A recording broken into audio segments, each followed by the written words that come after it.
Okay. So, hello and warm welcome to a new amazing moment together in this journey of life. Warm welcome to a new episode of the shift of the ages. How we move from this old paradigm into the new, step by step. So tonight we have a new title and a new focus, and that is that the future is in our hands. And the golden age pioneers is something I like to continue to get you used to and that you feel comfortable with that title. And that is for all of us who are awake now and want to be part of making a bright future. So hi and warm welcome, everybody. Hi, Magnus and Anne. Lovely to have you with us. Magnus and Anne is our moderators to help us keep the chat nice. And then we have Cliff. Hello, Cliff. Hi, Björn and everybody. Fine people here. Time for another meeting again. Hope you all are doing well. A foggy day, evening here in south of Sweden. All right. Hello, Marie. Hello, SC. Great to have you with us. Hi, Björn. I'm here tonight and will be watching in the background. All right. Thank you. Hello, Anne. Hello, Eric. Yes, hello, everybody. You are light and love. Been waiting for Sunday and Björn all week. All right. Thank you for sharing that. Great. Yeah, it's a high. I think many of us we need this now in this time to have some time during the week where we come together on a high note, clear the air, clear all the heavy energies, and get an infusion of good vibes and empowerment for the week ahead. So I'm grateful that you're grateful. Hello, Titti. And hello, another Björn. Hello, Natalie. Yes, on time today. Hello, lovely people, and lovely Björn. Hi, Natalie. And Christina, hello. Mia, hello. Hello, Stefan. Hello, Elsa. All right, so people are starting to come on board. It's climbing. So great. So let's see how the energies are this week. Welcome, Marcus. So how are you feeling? How is the energies for you? I will bring up the scale so it's easy for everybody to follow. Even if you're not used to it, you can follow. So basically what we want to do is to clear the air of all fear and move into the love vibe. That's it. Then on the consciousness scale, a little bit deeper, it's all the emotions that we can experience. And here we have the lower, all the negative emotions, which all needs to come up to the surface. We can clear it. And then we come to neutrality and then the positive scale. And on the cone here, we are moving from just, being in suffering and getting by, and learn how to get into the flow. So the flow where everything starts to happen and we get that magical cooperation with the universe. So we don't have to do all by ourselves anymore. Synchronicity and magic start to happen and we get in contact with the right people and magic happens. So where are you on this scale? How do you feel right now?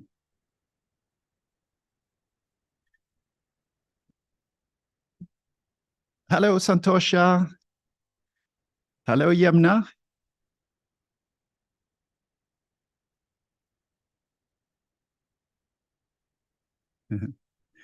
Okay. Essie writes that she is listening to this, us, in my headphones as I take my evening walk to the supermarket each Sunday. So your energy and message is with me outdoors. I am 600 today, surprisingly. All right. That is great. 600. So peaceful, a peaceful, lovely evening. Listening to me and the crickets outside. Beautiful. Thank you for sharing. So we have another Björn here, and Björn is 700. Beautiful. So in the flow, in the magic. Lovely to hear. Cliff, I say same level as last week, about 700, and do the best I can in my struggle. All right. But if you are 700, you're not in the struggle. There is no struggle when you are above in the flow. It starts to flow a little bit, and then they start to flow more and more and more. Beautiful. SC back saying, I have to add, Björn, that I watched the Sirius star a few days ago. It flickered in different colors, and after observing the star in the sky, I became extremely energetic and optimistic. Is that portal? So many, we are, a lot of aliens here right now in human bodies. Some resonate a lot with Sirius, other the Pleiadians, other the Arcturians, and so on. So, and all are doing their best to add to the light, to the world, and for humanity, to raise the vibrations and get connected. So even if we're not from Sirius or have that connection, we can still benefit from their fantastic job helping us in this ascension process. So it's always good to tune into these helpers on the other side and the stars. Yemna, I'm in 250 to 300. All right, so neutrality to almost willingness. My blood count is at 62, so I'm not that good, but try to stay neutral. Okay. All love to you, Yemna. Deep breathing and just take extra good care of yourself, and you will turn this around. The body wants to heal. If we just give it a chance to do it, it will. So deep breathing and just enjoy the journey here today. Hopefully we'll lift you up a bit before the end of the broadcast here today. Anne, today I am 730, seeing bright future with all you light men and women. Love to all. Thank you, Anne. 730. I'm so glad when you pinpoint exactly where you are. It's very good. Titti, 540, which means in the joy vibration, up to 700. Wow, nice window. Very good. Thank you. Eric, I'm better this week. 600 to 700. Never felt better in my whole life. I'm in the flow for real. Ha, I'm so glad to hear. Excellent, Eric. Good work. Good work.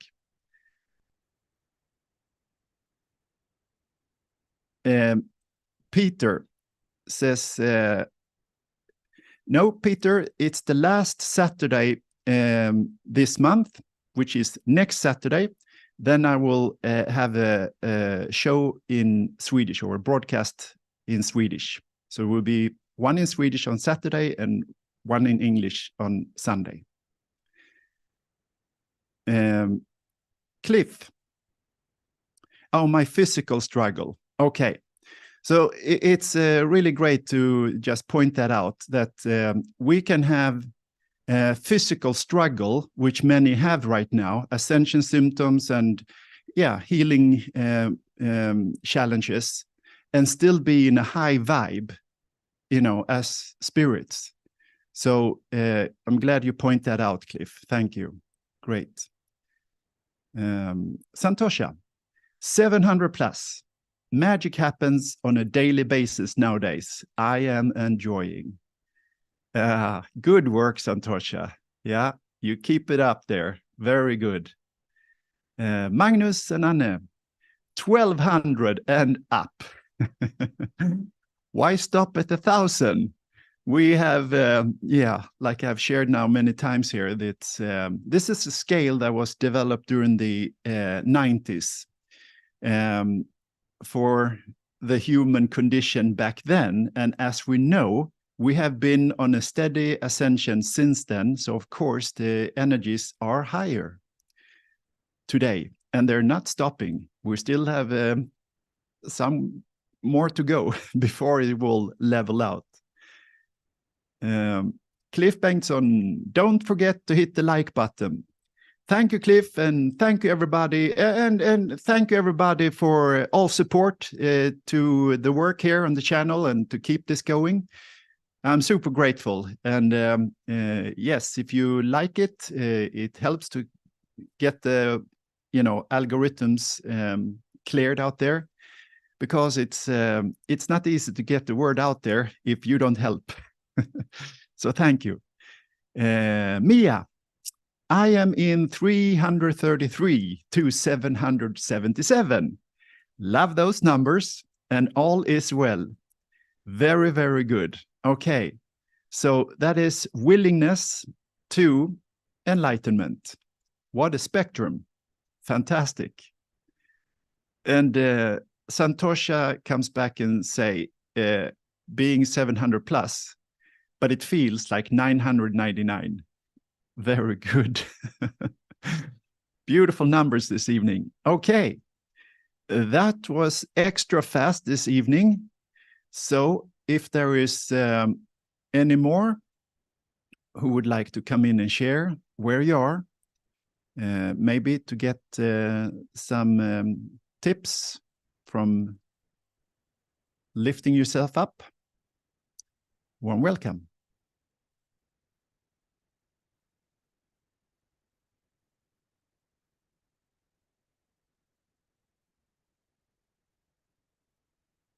Okay.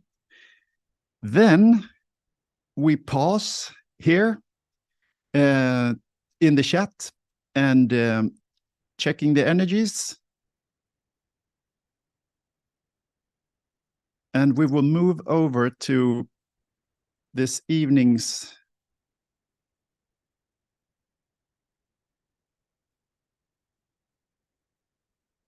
let's see. Come on.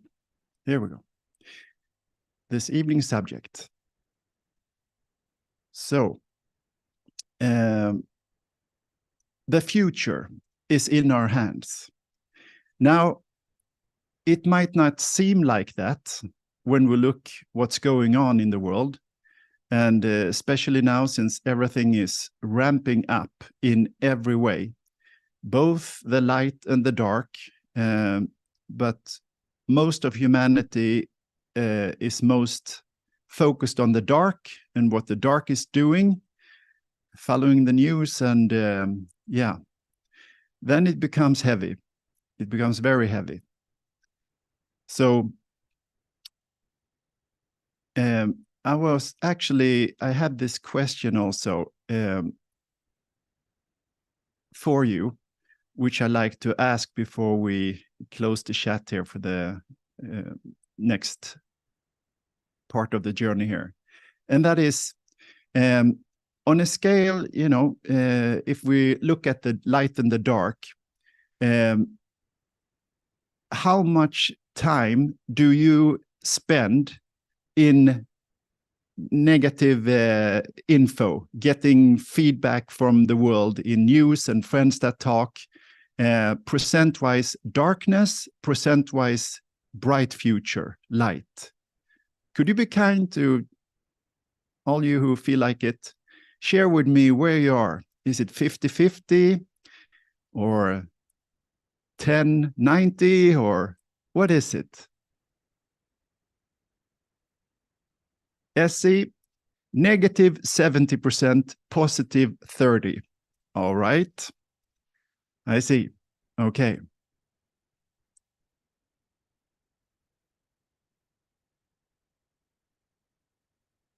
Any more?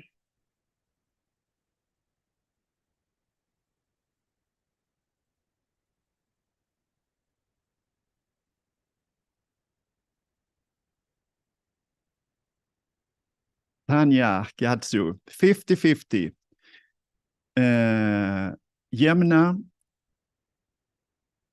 70% positive. Eric, 30 negative, 70 positive. Great.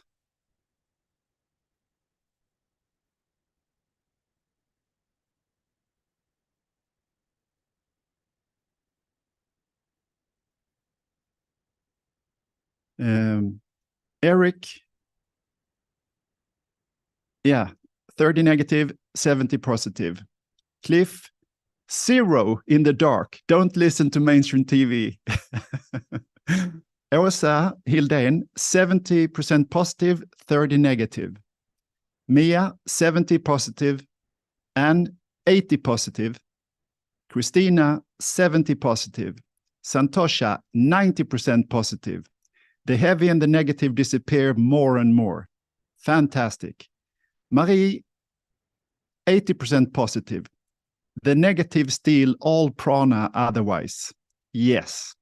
And Anna Nobak, thank you. 100% bright future.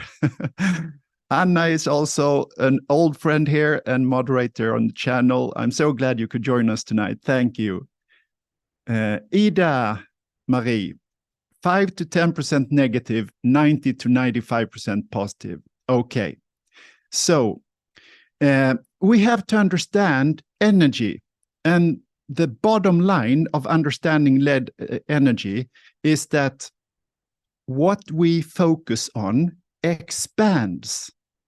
So even what we are not aware of, let's say we just walk around in town and we see all these headlines, you know, selling newspapers and low vibrational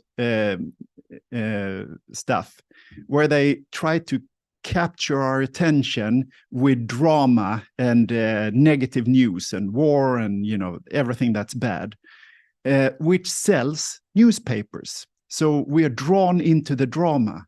And it's so, I mean, fundamental now that we have to have at least 51% on the positive in order for us to move into a positive future and have a positive life in the now. And if we don't have a positive life in the now, that is the key. Switch that and see magic happens. And in the beginning, we need to work on ourselves and work on the mind and work on our emotions to move until it becomes real in our lives. But this is the way. So I'm so glad to hear this. Fantastic. Good work, everybody. Very, very good. More than 50% on the positive, and here is actually most are minimum 70% positive. 10 points. Fantastic. And Marie Helming and Mia and Desiree also with us. Thank you. And all are so high in the positive. Thank you. Fantastic. All right.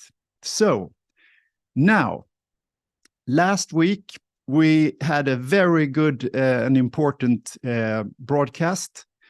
And I tried to show you some short video clips in order to understand this on a bigger, let's do this. So when we look at the cycle of time, we are right now in the end of the darkest time called Kali Yuga from the Indian Vedic system, and we are at the cusp of the golden age.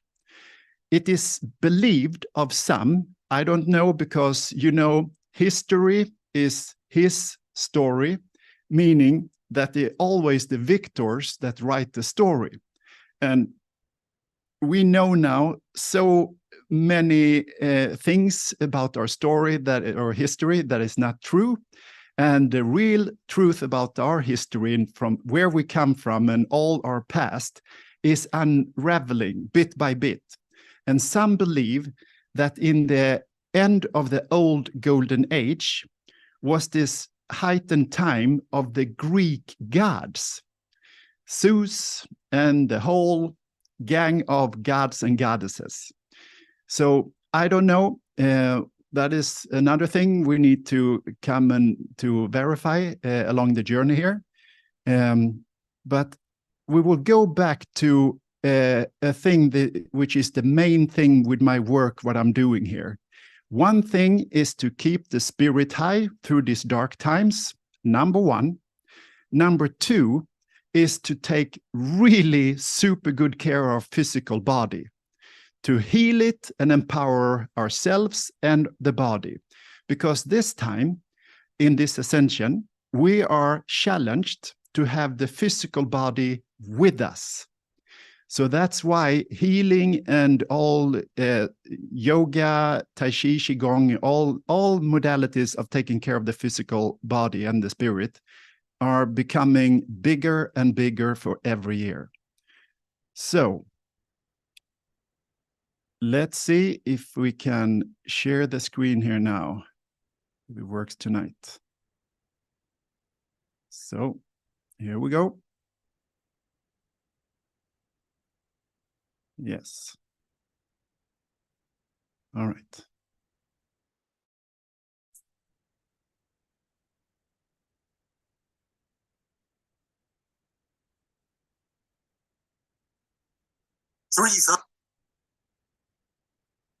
Thousand years after the epoch of the ancient Minoan,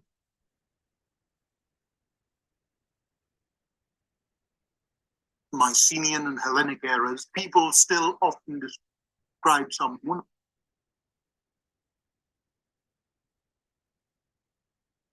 who's well built as having the body of a Greek god.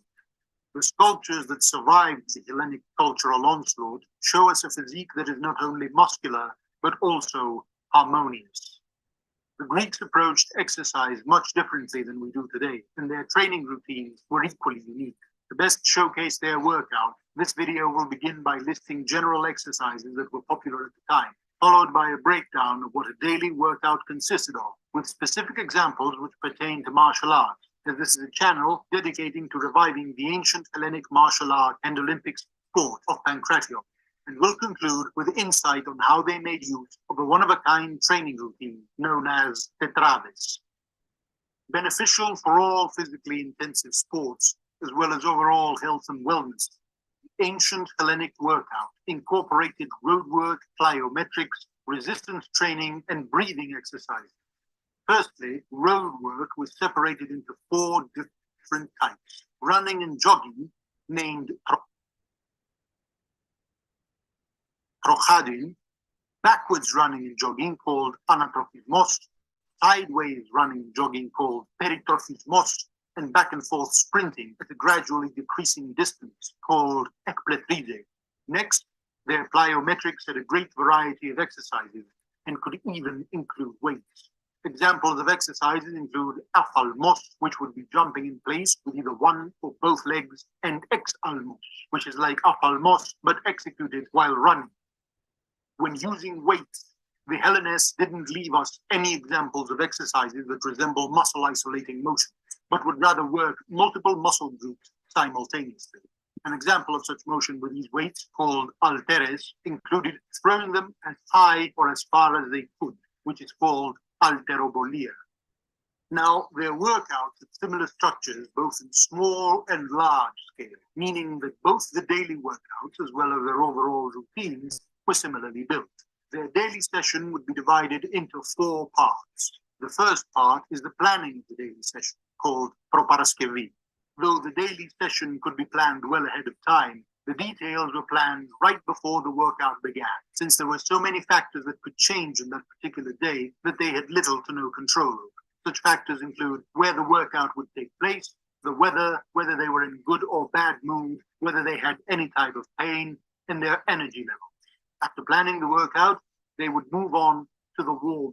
The warm-up, called paraskevi, was a key part of the session. Usually the warm-up would include light, almost dance-like motions that would get the blood flowing and also slightly stretch the muscles. In addition, they would also do light massages with the use of olive oil as a form of heating and relaxing the muscles prior to the main workout. This main workout, Kyrios Proponisi in Greek, also had 4 different modes of application. First is what would be called the healthy workout, in which they would do exercises that engage as many muscles as possible. Examples of such exercises include swimming, digging, and even playing catch with a small ball. A workout which the Dr. Galen stated was the healthiest form overall exercise, for it worked both the body and the mind. Next would be merismos, which is the separation of the exercises to follow into different phases. Here, the exercises would be differentiated into circuits, high-intensity intervals, or sets. After these parameters were decided, the core workout would follow, called Kyrios Gymnasy. Depending on the goals of the practitioner, they would commit to certain specific exercises. This is where most energy would be expended, and it is the most intense section of the daily routine.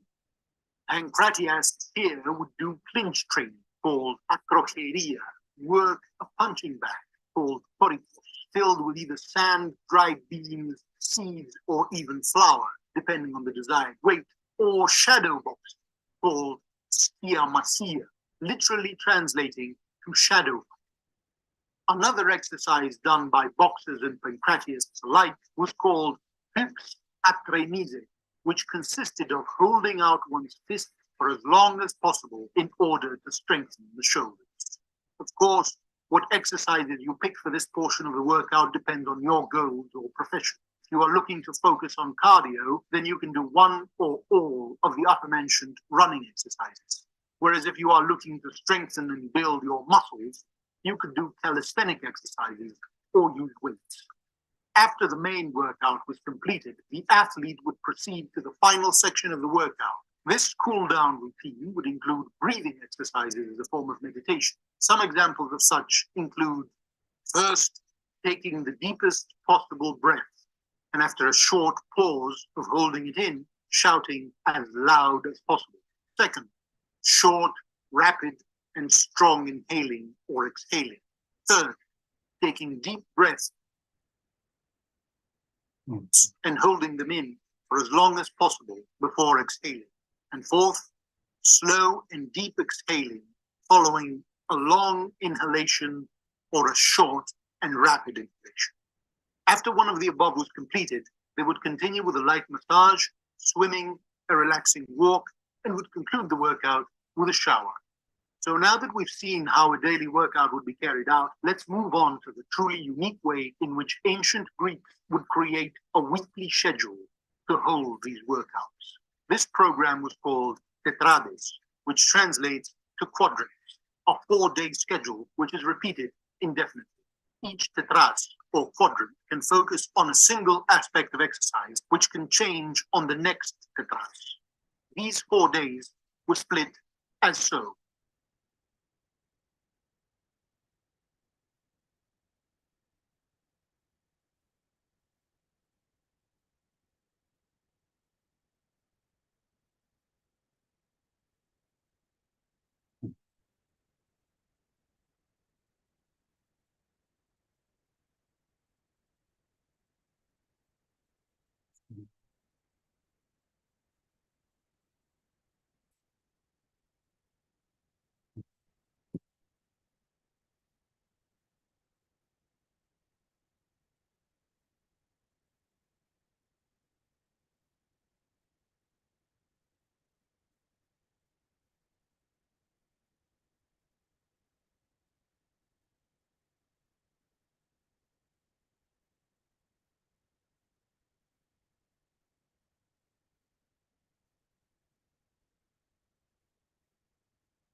Okay.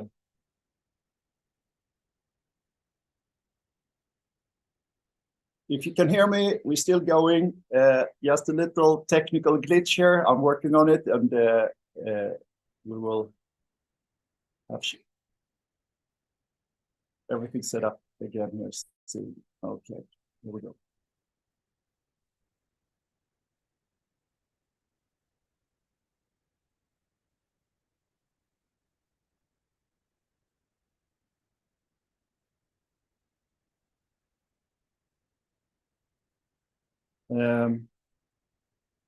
Is the sound okay? Can you hear me?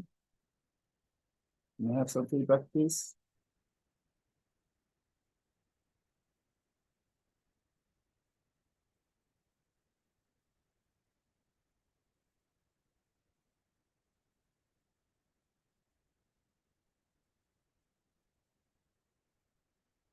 Can you hear me? Yes, great. Okay, thank you. Okay, so that was a glimpse into the Greek gods and the whole history and why we have the Olympic Games today, right? So now we are moving into the understanding where there is cultures that have focused on bringing up all its people in physical strength and health. So one of those, and there are many, the Chinese are very well known for their deep understanding, and many in Asia, about the martial arts and health and wisdom, all of that since thousands of years back. And another man who did a remarkable job on this was Hitler. So let's see, we will see, bring that up. Here we go.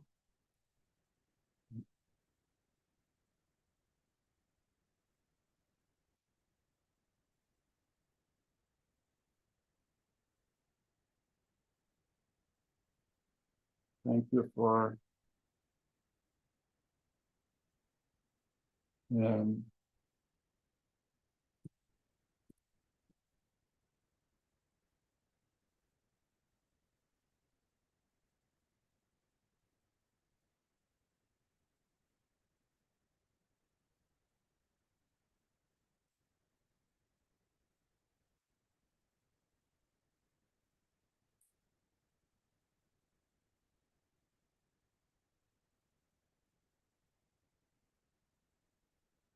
okay, so here we go into another example, which was truly amazing, that Hitler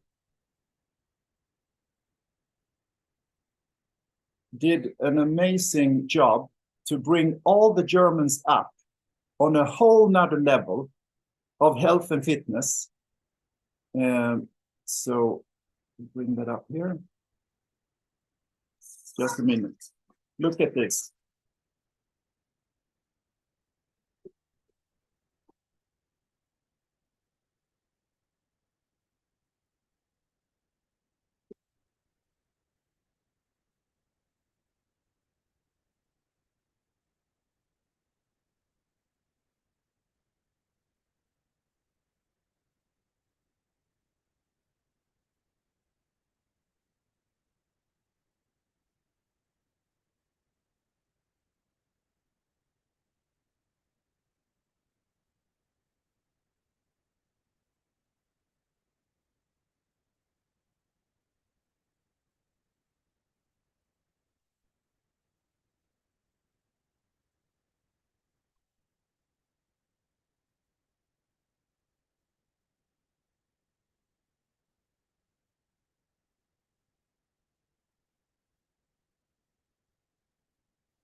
We don't condone the actions of the subject matter, Amazing, huh? but it is the naked truth. The ancient Greeks were known for their love of physical fitness and exercise. So, and then we have JFK, which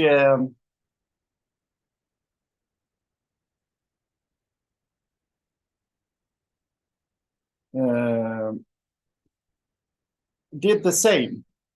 And I had a video here, and now it's, for the moment, gone. So I won't show you that. I will tell you about it instead. And that is that we had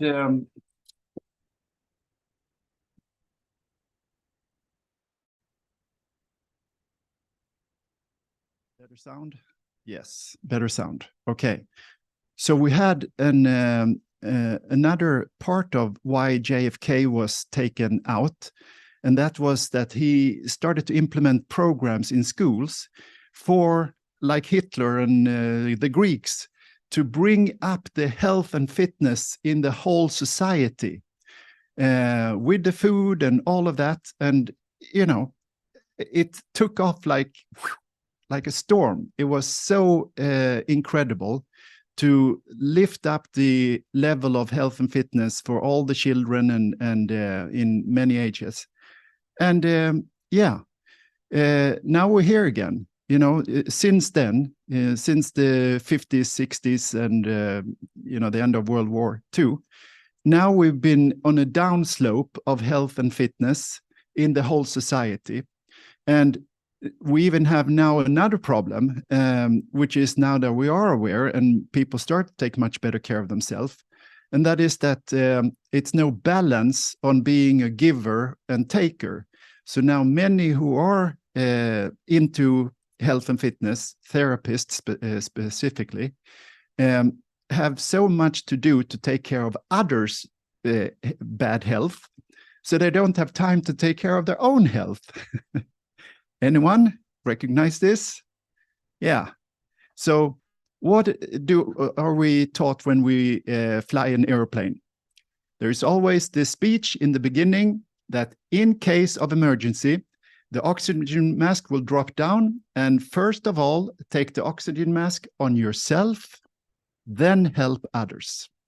So we need to, we saw the Greeks, a whole health and fitness regime, which takes many hours of the day first, right? To ourselves. Then we can help others. So we are so used to being in this slave system where you work so many hours helping others or doing something for someone else, that in the end, there is no energy left or hours to do it for yourself. And now it's time to change that, right? So with that, here comes the today's presentation. And I really hope you're going to enjoy this. I think you will. And let's see here.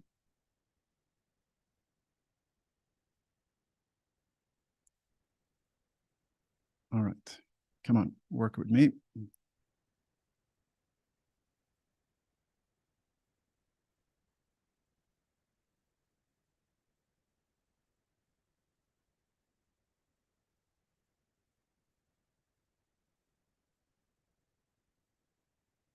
Here we go.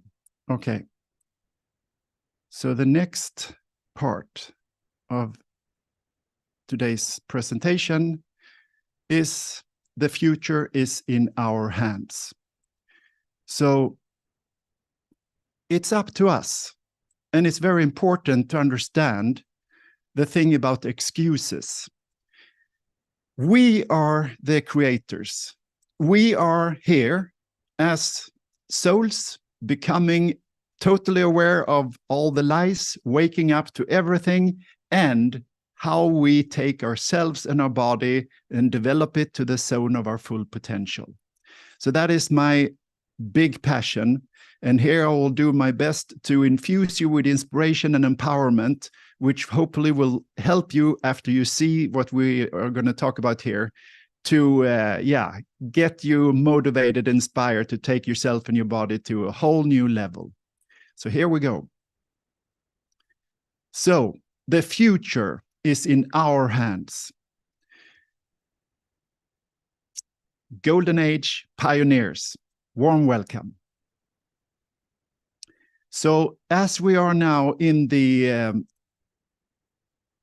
transition from this old era to this new era, it's so important that everybody do their best to keep your focus on the light, on the good, what's good, and prioritize yourself and your own health. That's including our physical and spiritual development. So in this journey here that we're in of the shift of the ages, now we have to look back in history of all those times where humanity has been in their full development, that we are right now in that moment again, that we will move away from all that's lower to the higher. And that's included, as we see here, all the Greek statues from that Greek era. They were depicted very beautiful. All women and all men who were, as we see in these statues, they're muscular, they're fit, they're healthy, they're strong, and they lived for a very, very long time. And now we're about to do the same. So if we look at all the Greek Olympian gods, here's the family tree. And I will just mention this a little bit because there is so much we can, talk about this for several days. But these are the most known. And then after this came the Olympics as we know them from the Greeks a few thousand years ago. So this is what I said in the beginning, might be where it originated from the last cycle of the Golden Age. And then it came back, the Greeks started again to come back to their heritage and started to do the training and all of that. But that was just some of the Greeks. So there is, like in our today's society, that just some of the society did this and the other were spectators on the Olympian Games, exactly like today. So that's why we look like this. And if you believe in the story of Darwin, that we are a monkey developed like this, which is not the whole truth. There is a whole nother story to this. But, to make some fun of it, this is pretty sad that we have been, fooled to be spectators instead of being aware that we are, part of God, and we are here to bring down heaven on earth and develop ourselves to our physical and mental and spiritual full development. A little bit different than this guy to the right here. So it's so important to understand what the dark elite that runs the world and has been running the world since the takeover, since the great fall of Atlantis and Lemuria, what they have done to humanity, enslaved us and dumbed us down to become this modern David. And there is many examples. It's not just overweight. We can be skinny, and what it comes down to is that we are lost. We have lost our way, and we have lost taking care of ourselves, and we have lost the focus on where we're going. So we will talk about this here right now. So to the right, we have timeless David, and that is a human body that is well taken care of. And in that state, we never get sick. We always feel good, and we have a very long life. So we're getting back to that, and this is what we will talk about more here.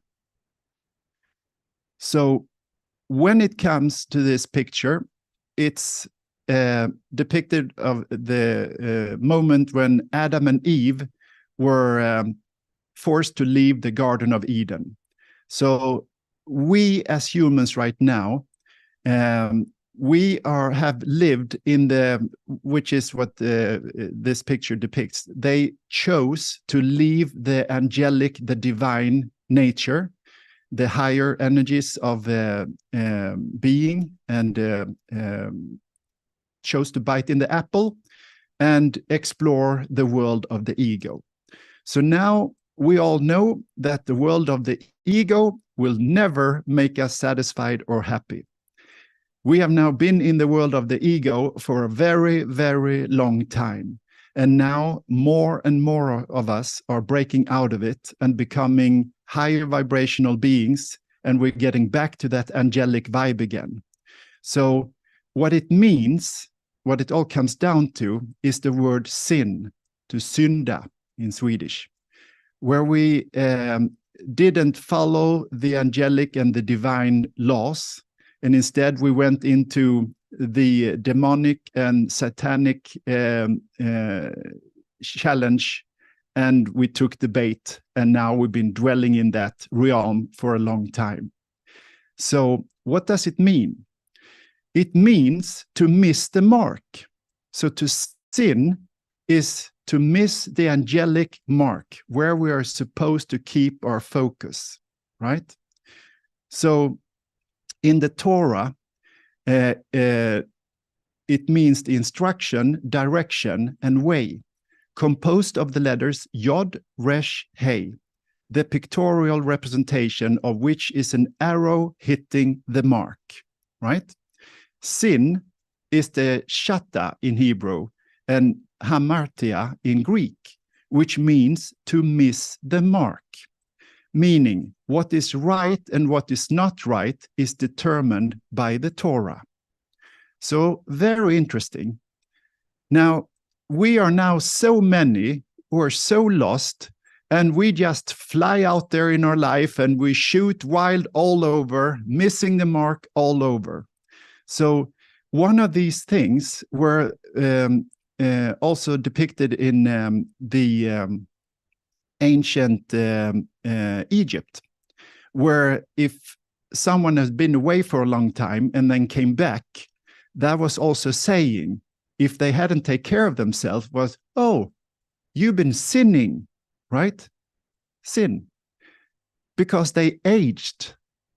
So aging is another explanation of what sin is. When we don't take care of ourselves, everybody can see, if we look at our photos, year by year, we see this aging process taking place. But if we start to take really good care of ourselves, we can actually backtrack the way we look and feel.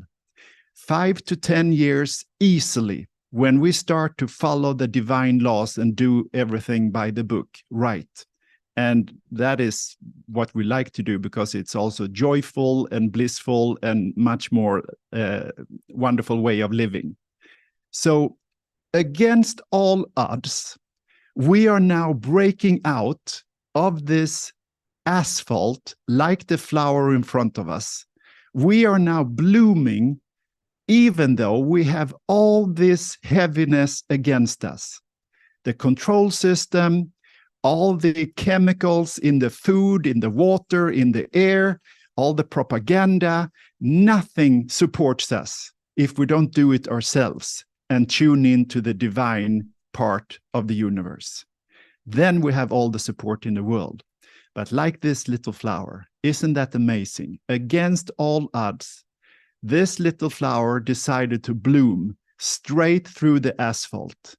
And this is what we are doing right now. We are breaking out of this asphalt and start to bloom as a humanity. So what we're aiming for is to come into equilibrium, balance and harmony, where the body is functioning perfect. We are in health and we are in fitness. We have come into the routines which we love, nothing we have to do, only things we want to do. And we love it. And it makes us feel so good, look good, and function perfectly. And with that comes the magic that we all want, to live in that peace and harmony, with synchronicity and magical events happening without us even asking for it, because the universe is so supportive to the process. So it's a big thing here, this shift. It's a big job, and it's something that happens from inside, that slowly and surely, more and more of us are fed up and done with the old life, which is ego-based and just brings us misery. And when we tune into our passion, our gifts, and tune into the real meaning of life, why we are here, to be part of this transition, to be part of the solution to bring down heaven on earth, or simply just a brighter future by us leaving the lower energies and start to move into the higher energies.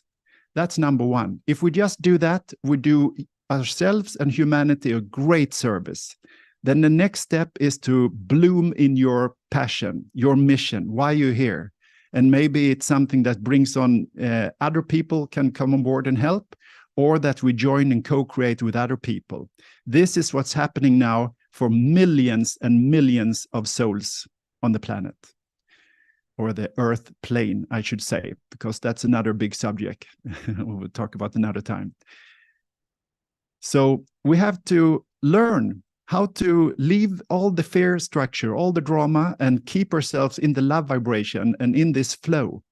And we're getting better and better at it. And here, many are masters at it. And I'm so happy to be part of this soul family, which are a very high vibe. So what it comes down to is what happened with this picture? Okay, so it's a little bit out of focus, but you see what it means. And if you can't see, I will clear it for you. To the left, we have our skeleton. In the middle, the physical body with the muscle and all organs and ligaments. And then to the right, us, our spirit. And when we have learned how to keep a high vibe, so the spiritual body is glowing, we're shining our light, all the chakras are aligned and balanced, and in its full light, full power, then everything else aligns as well. But there is a but, and that is that we actually need some ABC knowledge here of how to align our spine instead of having to go to the chiropractor all the time, which is very good to do until you learn how to do it yourself. To have the posture, we need to understand that the skeleton in the physical body is an antenna, and the posture is also part of feeling good. If you feel bad, you have a crooked posture, like a forward pointing head and a bent back. So that is low energy, not feeling good. And when we feel good and on top of our game, we are standing straight, our shoulders are back, chest is out, and the antenna is on. And now we have much better communication with the field to get ideas and to send ideas. So we are in tune with the quantum field of all other souls on the higher vibe. So we are moving into a time where we are aligning us as spirit in the physical body, and we're aligning all our three bodies to be in that state. And we will now move over to a time here where we will actually do the physical and spiritual work. So we now know what to aim for. And when we know what to aim for, voila, then it starts to happen. And now this is the time where the saying, we all now are challenged to talk our walk and walk our talk. Become it, not just talk about it anymore. Everybody is now challenged to step up to the plate and actually be a physical manifestation of spirit in the body, fully developed here on earth, now being a pioneer in the golden age, a spirit in the body, flesh come alive. This is where we're heading, where we're aiming in the bullseye, and arrow after arrow is coming at the exact same spot as the previous arrow. So we are all fine-tuned in what to aim for. And now this is growing, and arrows are flying wild from all over the place, and everybody is searching for the bullseye, the midpoint, to find that equilibrium in ourselves, in our life, where we start to develop all these skills from inside, and then it starts to show on the outside, both in our lives, how it looks, and how other people see us. So it's a liberation, freedom, to break these shackles from the old paradigm, holding us back. Part of this is the physical. The lower energy sits in the physical. So we really need to understand this and break. This is the way we break free from it, to get our health and fitness back. So against all odds, more and more of us are now doing this. It's beautiful. This spiritual awakening is unstoppable. It's happening all over the world. Everybody in every country, so many are awakening day by day to the spiritual life and the lies that we've been imposed on from the rulers of the world for now. So sometimes what seems impossible is possible. So now we move over to empowerment, because there is 3 stages here. We just spoke about the awakening, and then we have the healing part, where we need to heal traumas and physical stuff. And then once we've done that, it's time for the empowerment part. So I am very much aligned with this empowerment part, and I think this is a must now for all of us to help empower ourselves and help empower others every day along this journey now, forever, of course, but specifically through this last part of the dark era. So how do we do this? Well, it's to come into alignment again with the sun, start the day with the sunrise, come in tune with the clock of the universe, have rituals that are super positive, that we love, that lift us up, and start taking care of the physical body. The first thing we do with the day, start something good, something that makes you happy and raise your vibration, and start to sculpt your physical body. And then, of course, the next part is what we eat. We are what we eat, we are what we think, we are what we do. So all these 3 things are now start to come in alignment with this next step in the human evolution, to start this new era where we are examples of the divine. So to miss the mark, or to hit the mark, is to become one manifestation of the God source. So each and every one of us start to shine the divine inside, instead of the lower self, the ego. So our future is in our hands. Our lives are what we choose to make them. It's all up to us. Now we also have the help of the universe. I will come to that in a second. So how do we do this? It's very simple. We just have to be ourselves. Be yourself. It's very simple. We all have it inside. We all have gifts, passions that we love to do, and that's it. That's the way. So as soon as we start to polish our gifts and polish our talents and our passions, and start to make the best we can to find a way to make that our living, how we can inspire and help the world around us with our most passionate gifts and talents. That is most likely our mission. The future is literally in our hands to mold as we like, but we cannot wait until tomorrow. Tomorrow is now.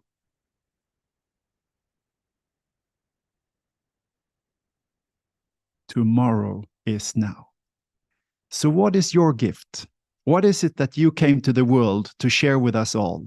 What is that you have in your hands that you want to share? What area? Maybe there is a few. Whatever it is, start it now. Don't hold back anymore. The world needs us all to start to step up to the plate and be the one we came here to be. So by us just stop delaying, stop holding ourselves back, stop living, the 3D life, the couch life, holding ourselves in a lower vibration with bad habits, it start to clean them up. It's time to start the transformation journey where we all start to leave these lower things that hold us back and then connect to the source and get help. Whether you think you can or you can't, you are right. So now we come to something super important, and that is our belief. If we believe we can, or if we think we believe that we can't, we are right. It's going to go either way. And it's not because of the universe, it's because of us. So we need to free ourselves from all the negative programming. Everybody around us have been saying that can't be done, or you're not good enough, you can't do that. And in Sweden, we have something called the Jante law. It's a social negative program that say, don't think that you are somebody, making everybody feel less good about themselves, just to fit in the gray crowd, not to stand out, not to be colorful, not to be beautiful, not to be special. But that's the thing. We are all beautiful. We're all special. We're all colorful. And now it's time to shine. Now it's time to bloom. So do this with I can't, and it become I can. You can do it if you believe you can. And this comes from Napoleon Hill, one of the greatest spiritual leaders in this world that ever walked here. One of the big teachers, and a success coach beyond. This is the father of the success coaches. You can do it if you believe you can. So if you don't believe you can, you have to start practicing believing that you can until you really believe it, and practice to do it until it works. So this is just a simple game that when we really know what we want and we go for it, you will succeed if you don't give up. That's just very simple. If you have to try, 100 times, then it's 100 times, and then you succeed. Maybe you're so good, so you will succeed immediately. But normally, it's not like that. Like when we tried to walk when we were babies, or when we grew up a little bit and we tried to use the bicycle. We need a little bit training until we get it, whatever it is. And now when it comes to the biggest thing of all, our mission here on Earth, of course, we need some practice until we really get into the flow. Also to know here, super important. When you want something, all the universe conspires in helping you to achieve it. And this is another great spiritual teacher, Paulo Coelho. When you want something, and I should add, and it's in alignment with what the universe wants, all the universe conspires in helping you to achieve it. So, co-creation with the universe. This is where we're getting into now, that we are all starting to co-create with the universe, and the universe wants that. That's why we're here. I've been telling you for a long time. I love the title that we have, that we are the ground crew. We have come here to take all these highly spiritual visions down here to manifest them in every form. So know that you're not alone. When you go for the big dream, the big vision, that which is the divine and the next part of humanity's evolution, to be part of the solution here in the world, not to improve something old that is bad anyway, to start something new that is 100 times better than the old. We're all here to be those important pieces of the puzzle to really make this paradigm shift and bring down heaven on earth. So the future is in our hands, it's in my hands, it's in your hands, it's in our hands. And the universe have already created us to make it. We already have that in our DNA, but it's not supposed to be easy, because then it wouldn't be a challenge. So it is hard, because then the joy when we succeed going to be total. So it's time to start to take care of ourselves and our physical bodies in a whole new way. We need to up our game, walk our talk, talk our walk, and become physical manifestations of the spirit fully developed in a fully developed human body. The human body is our temple. The human body is our avatar. The human body is divine. And there is nothing more in the whole universe that is so remarkable as the human body. Well, our spirit, of course. And when those two come together, voila, magic. So now we are in for an amazing journey, the whole humanity. And this is what is the new next golden era passion for humanity. It's to make this shift in ourselves, like caterpillars becoming butterflies. So the future is in our hands. Thank you, all Golden Age pioneers, for helping out and be part of the transition into the new era, and to help bring down this bright future called the Golden Age and Heaven on Earth. Thank you for being here and listening to this presentation.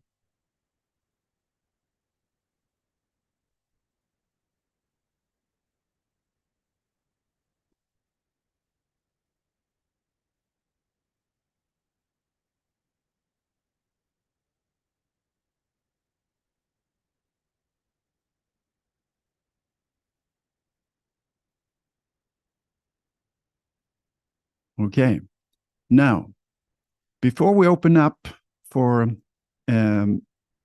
questions, I have another short little video to share with you, which I just made a few days ago. So, just 30 seconds.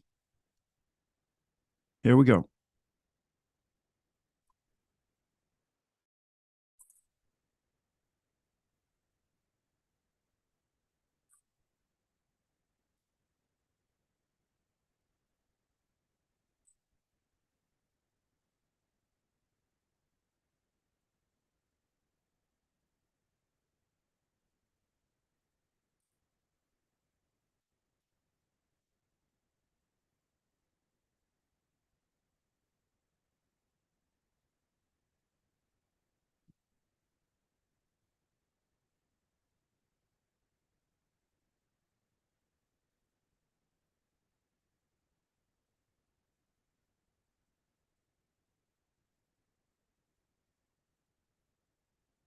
Yeah.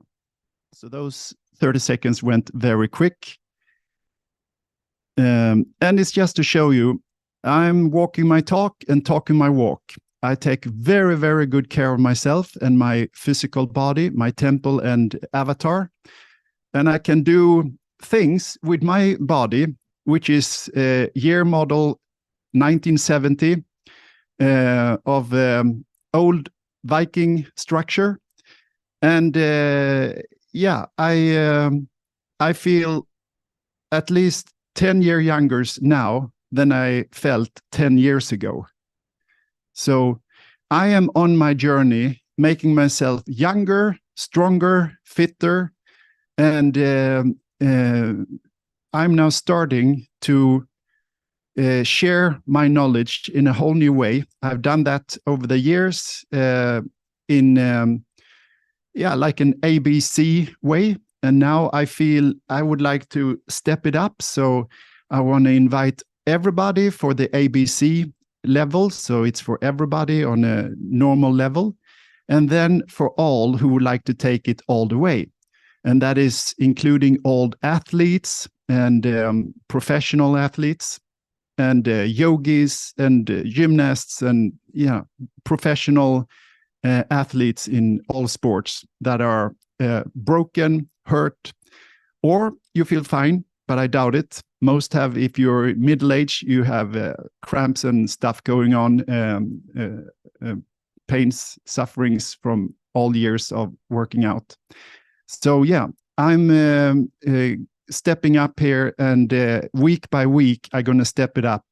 So there will be an enrollment time here for all who are interested to come on board, making yourself younger, fitter, stronger, and the best version of yourself and your temple, your avatar.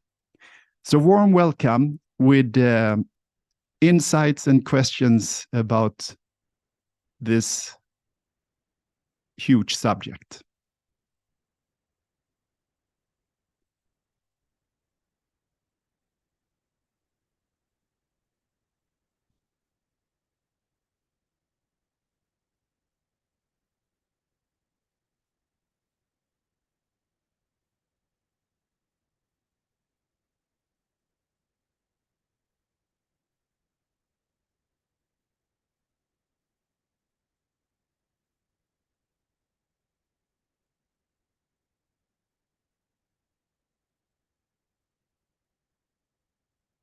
Okay, there seems to be an extra delay this evening, but I see it's working, so it will come. So I'm just quiet here for a little moment until the message comes out and you start to write to me in the chat.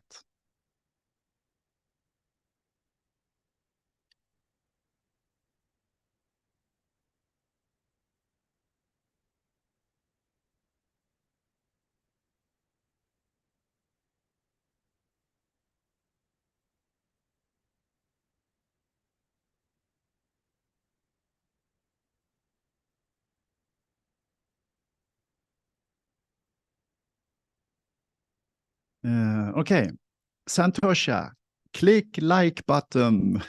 Thank you, Santosha. Yeah, I really hope you enjoy this.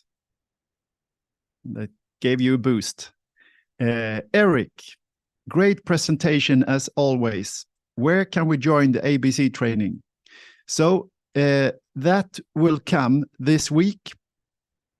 I will post video after video now on as regular basis as I can. It's going to be depending on weather and technology and everything's in life, but it will be on a steady basis now from now on.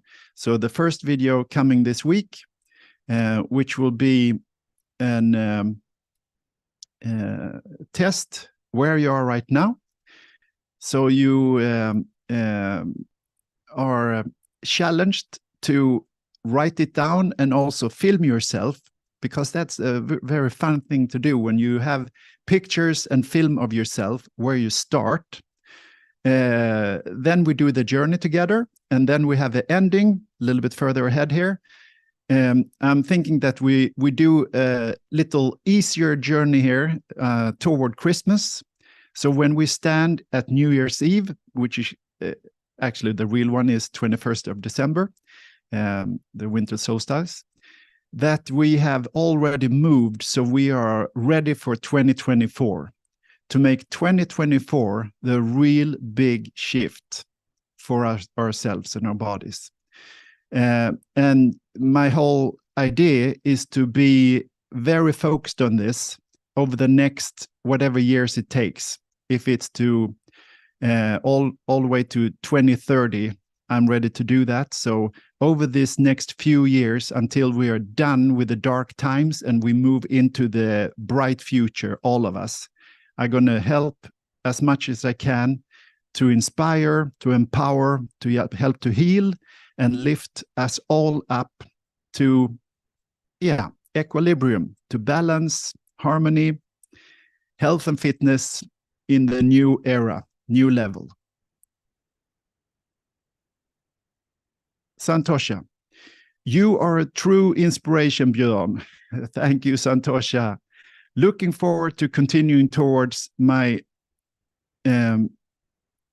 best me in body and mind. Excellent to hear. Lovely.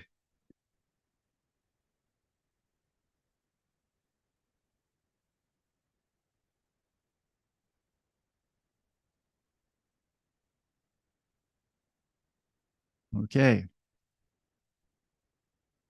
Kindly don't be shy. Santosha back. What a challenge. I'm actually excited. Very, very good, Santosha. Very, very good. Desiree, what are your thoughts on changing your food pattern? For example, if you already are vegetarian, is it better to change gradually to vegan fruit eater, or does it not matter? It does matter. And yes, that is the natural improvement road for all of us, that we are meat eaters, not aware of what the impact of food in our systems. We eat a lot of crap, basically. All these things in supermarket stores, the 99% of all the stuff in the store, which are totally waste, we shouldn't eat at all. Packaged food and stuff like that, with ingredient lists that are very long, with names you can hardly express, can hardly pronounce. Now, it's also an inner thing that it's important to be in alignment, that you're ready for it. So when that start to kick in, that you really want to, it becomes easy.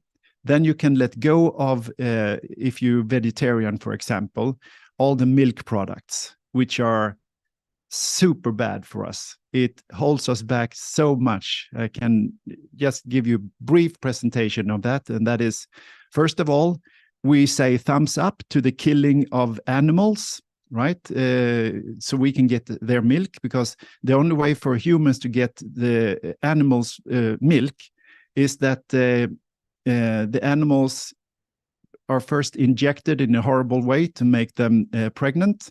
And then when the calves come out, we take the calves and we kill the calves. So you are in favor of that slavery and slaughter system. And then when we eat it, it creates mucus, right? So mucus is the perfect environment for all bacteria, virus, what do you call them? Parasites in our system. So then, and the inflammation level, the inflammation percentage in the body, which makes us hurt and feel bad, goes up on a very high level.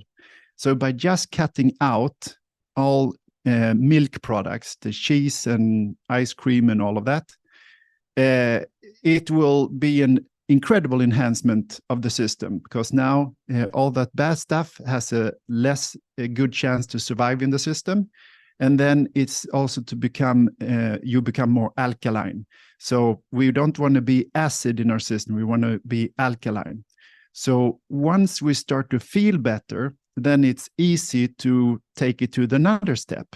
And that is to understand that all food are energy. And instead of eating low vibration food, what comes in comes out, right?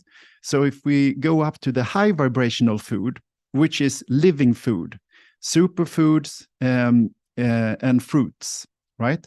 So when we start to eat that, we are starting to move into more angelic, higher vibes all the time.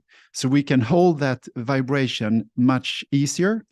And it's also going to help the physical body to move into the next level. So it's a very wonderful journey. It's just that it's important to,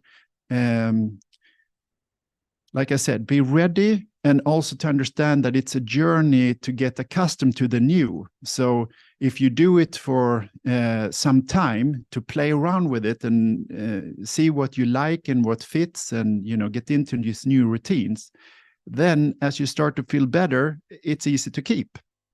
So we will talk more about this and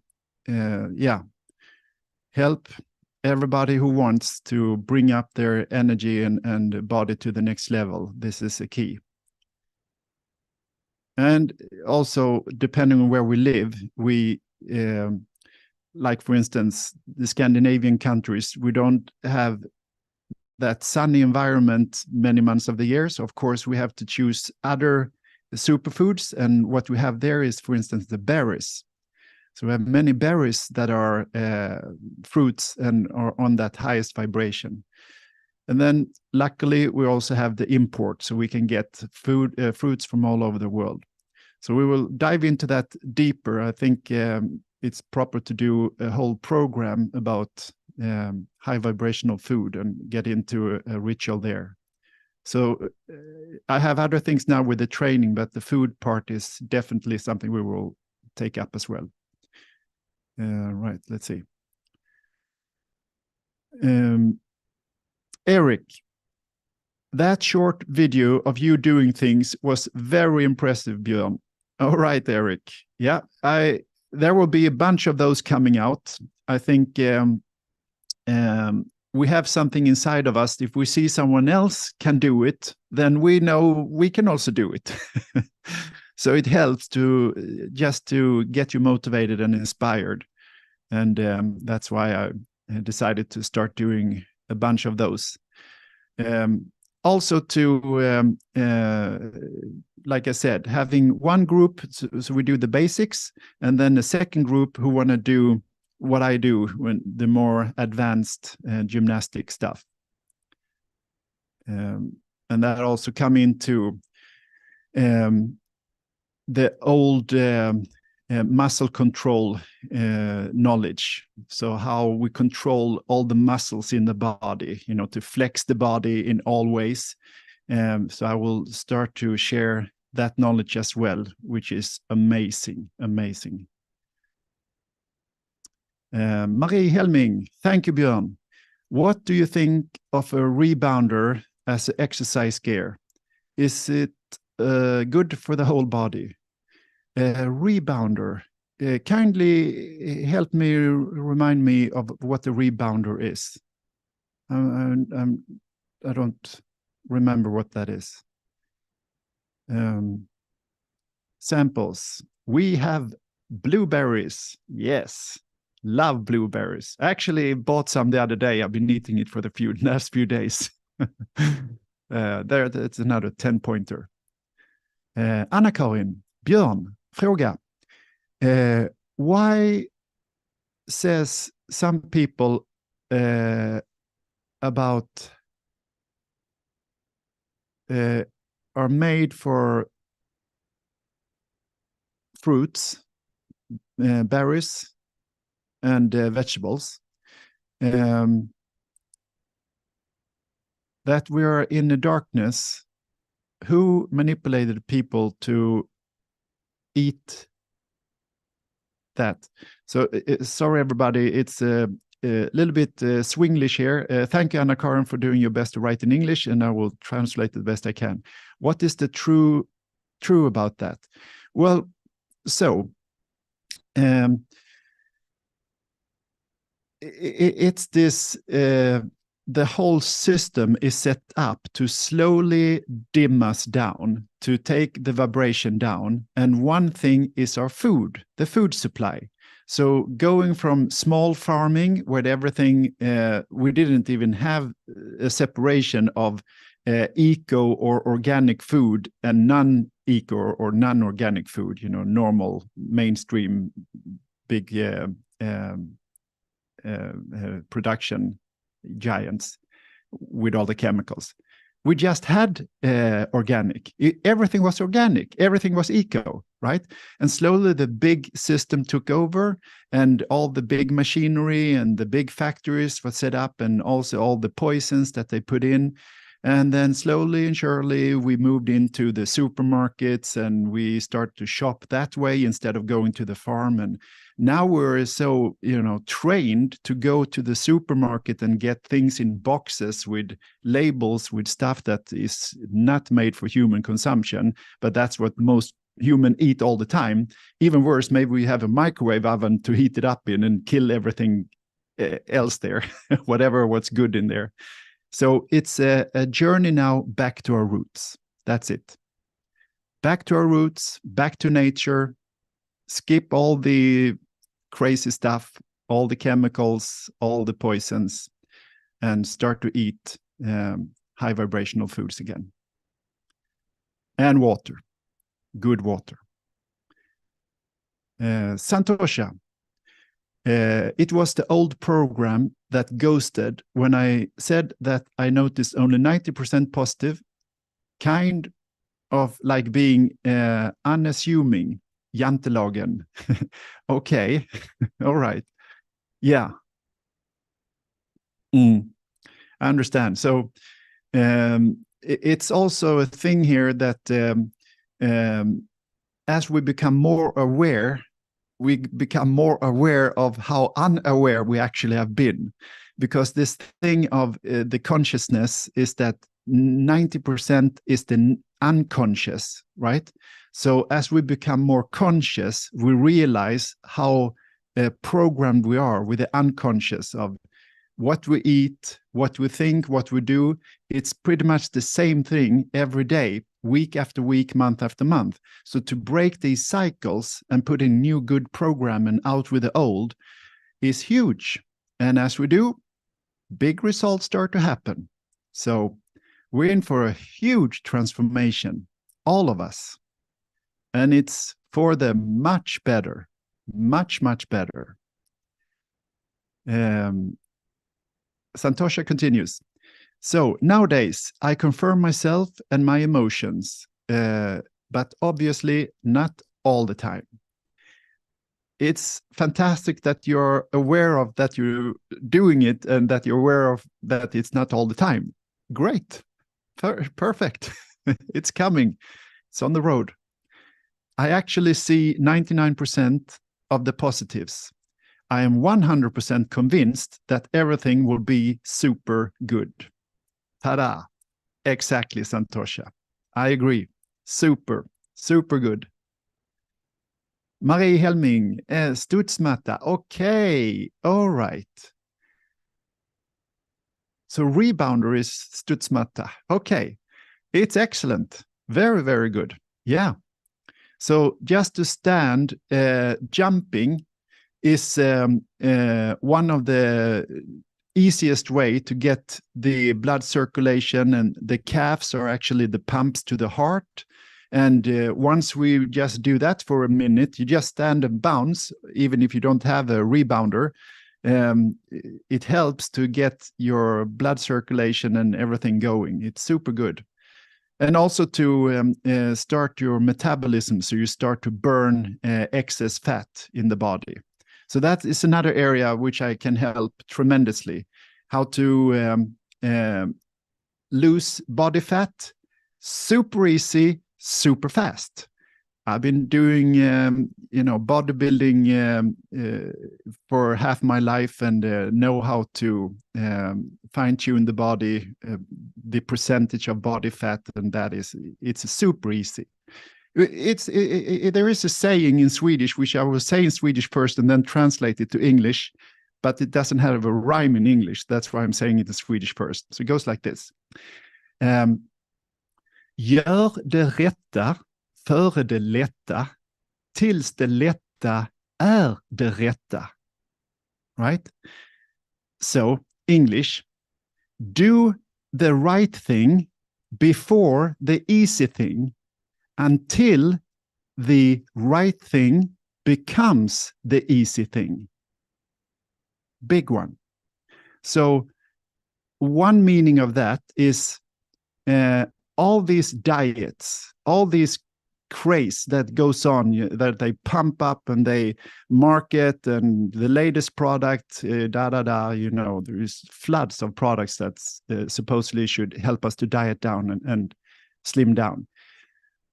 In my lifetime, I've been through a few of those, but most of all, I've seen people around me and people in the world, traveling all over the world, being part of the fitness society all the time. It never works. It's like a roller coaster, up and down.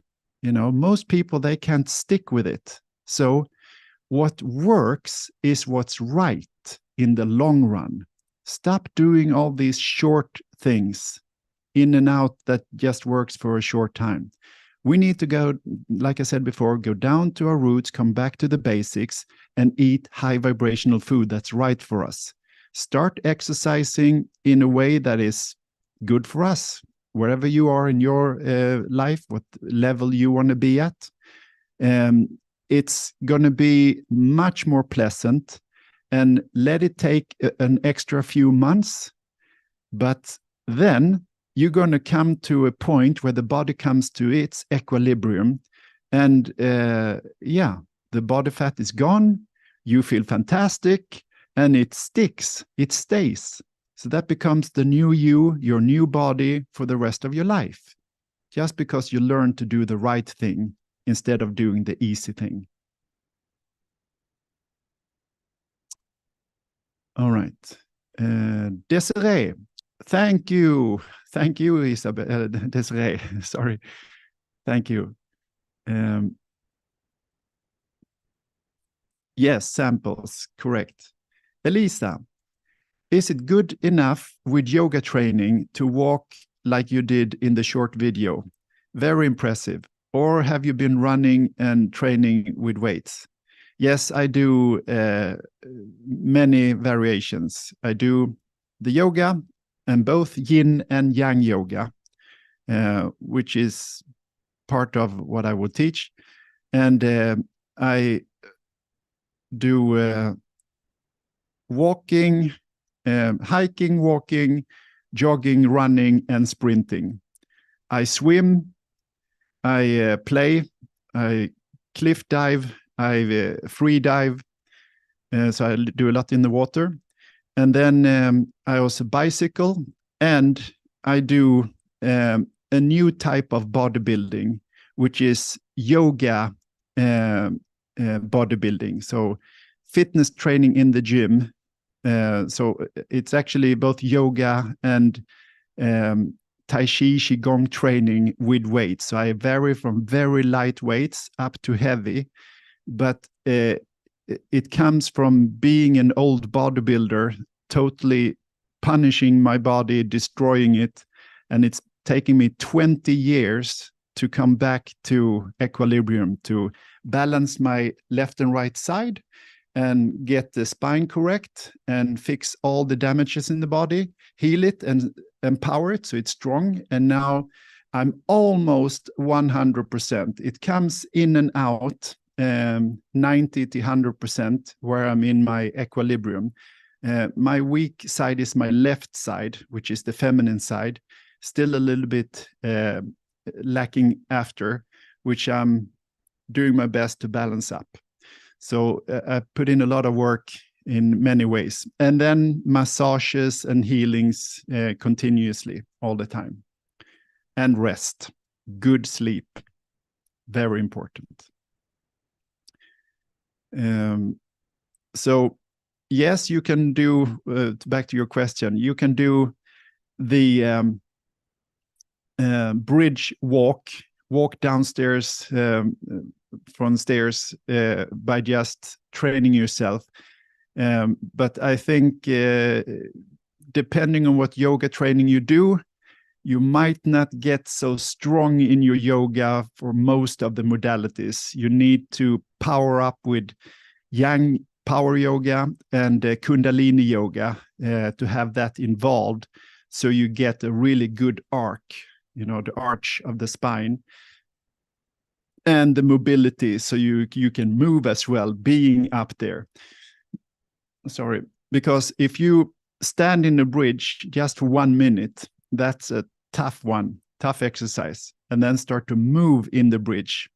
That's another challenge. So do the best you can, see what you can do. I'm sure, again, what we said in the program here today, if you believe you can, you can.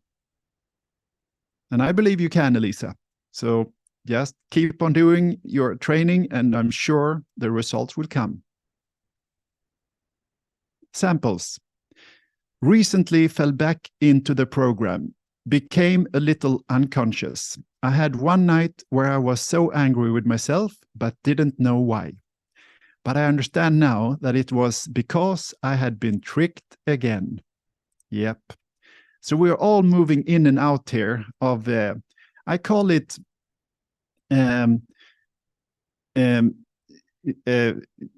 sub-personalities that we're not done with. So old bad habits that stick around, and most of us is done with it, but it might be, in a low point, it comes back, right? So it's all about, again, what level our energy is, because if we are high, then it has no chance to come in and disturb. But if we're low, then some of those old stuff that we thought we were done with, they can come in and disturb. So it's a journey here to get rid of it for good. But it will happen. We are on the journey, so it will happen for sure. Santosha, how many feel and know that there is no possible way back to the heavy and the dark? Yeah. I'm one. And one of those things is, again, the list where I showed the power versus force. The dark ones, has the negative scale, 0 to 250, right? We have from 250 to beyond 1,000. Which army do you want to be part of? The light army from 250 to way beyond 1,000, or the dark evil ones and the demons that work from 0 to 250? It's a no-brainer. They have no chance. Their time is up. Time is up.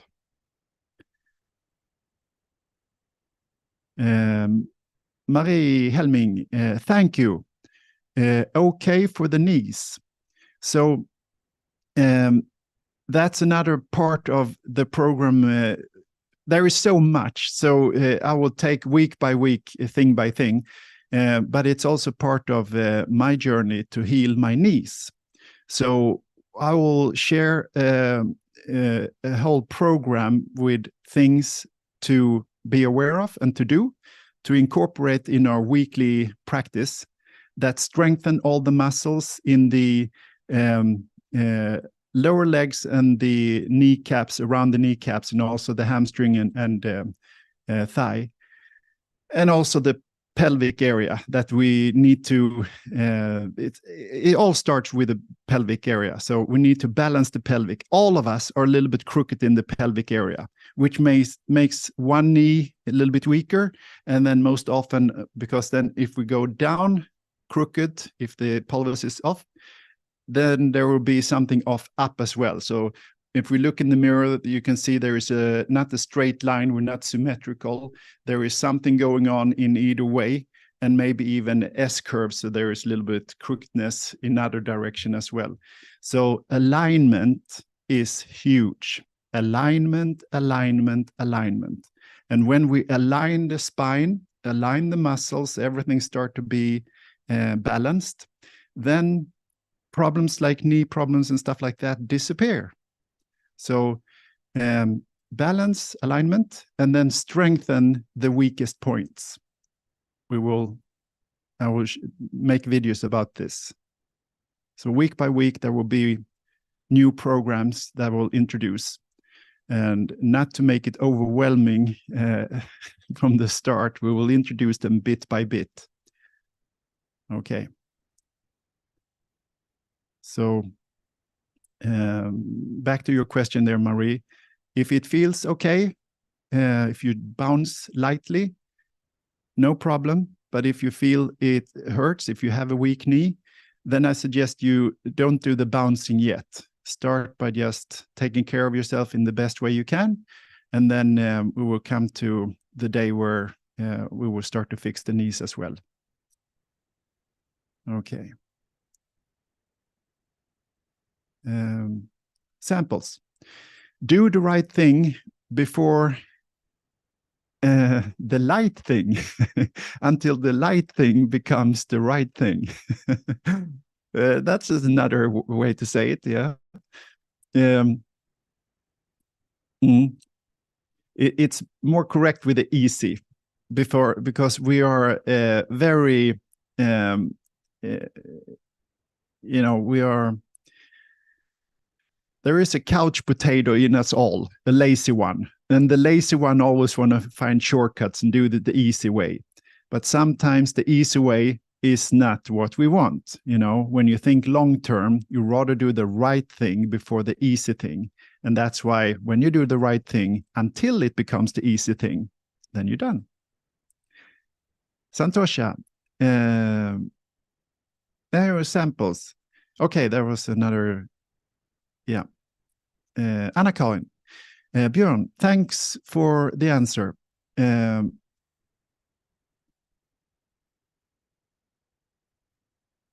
So she writes in Swedish. I will do my best to translate here.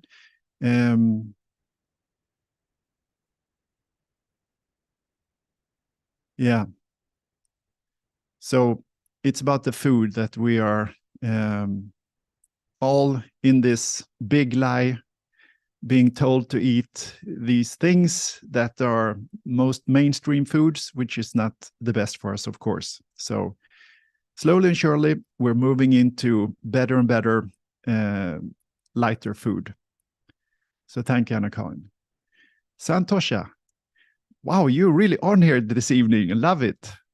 I do yin yoga sometimes, but I do not know what you mean when you mention yang yoga. So yin yoga is more for the soul. It's more for the body to relax, us and the body to relax, heal and relax, right? Yang is empowerment, so power yoga. So that is using your muscles, doing some physical and challenging gymnastic things that it makes you sweat and makes you become stronger.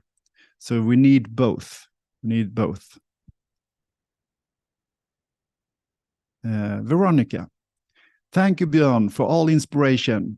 Growing up with an eco-farming dad formed many good habits, and now you amaze us. For example, big shift, avoid milk products, and now not having inflammation. Believe in all this. Yeah, it's big. Yeah, thank you, Veronica. We're all in this transition. What we thought was right before turned out to be not so right, but it's part of this shift from being a caterpillar to this cocoon time where we start to download all the truth and understand what's wrong to become a caterpillar, right? Huge. And it's also easy to check if it's good for us by how we feel. Do we feel better or not? Right? And we all do. So it's obvious we're moving into a lighter time in all ways. Mia, thanks for tonight's broadcast. Everything is as it should be. Have a good time now. Thank you so much, Björn. Thank you, Mia. Thank you. Jenny. Thank you, Björn. Do you have any experience with herniated discs? Yep. If there is anything that can correct it, apart from self-healing, I got this now after many years of hard work with horses. Yeah. So there is, first of all, a program that I will present. It's actually already in Swedish, which I did this spring, that you can start checking out. A course in body mastery from this spring. It's in Swedish, so you can use that to get started. And then there is also to become aware in our daily job. Like, for instance, when you work on the horses in the stable, you probably hold, if you shovel stuff, you probably hold the shovel in the same way, moving it from one side of the body. So to switch over, doing the other side. And when you get on the horse, you probably jump up on the horse on the same side every time, flipping your pelvis and your leg over the horse, and then you're on the horse. Again, flip to the other side, start to jump up and down the horse on the other side. I mean, all these things to balance up. Because when we do this year in and year out through a lifetime, of course, we become crooked in our body. So balance in everything we do on a daily basis. So when we work in the stable and when you enjoy the horse, all these things, become aware of that too. That will speed up the balancing process manifold. All right. Desiree. I'm truly convinced that we are going to succeed 100%. So am I, Desiree, and thank you for adding that. Yes. Mua. How are you today, Björn? I think it shows I'm feeling great and I'm happy and I'm excited about all this feedback that I'm getting from all of you. Feels fantastic. Hope you have had a good weekend. Yes, I had. Thank you, Moa. Likewise. Anne, how about headaches and migraine? Will it help with your program? Yeah, so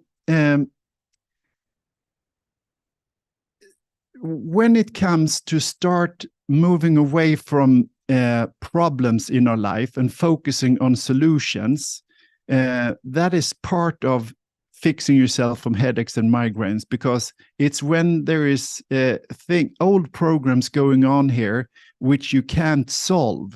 So it's a problem, it's heavy, right? So then it becomes a headache. But when we move into empowerment, alignment, healing, and empowerment, so you become more fit, have a higher energy, then suddenly you have a higher output of energy, come from a higher point. And from there, suddenly solutions start to appear. Lower energy, can't find the solutions, headache, right? So, yes.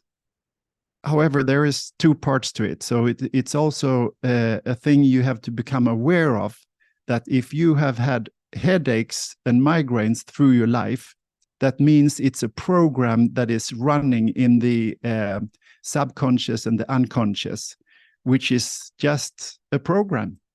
And as soon as we find that, it's like finding a virus in the computer.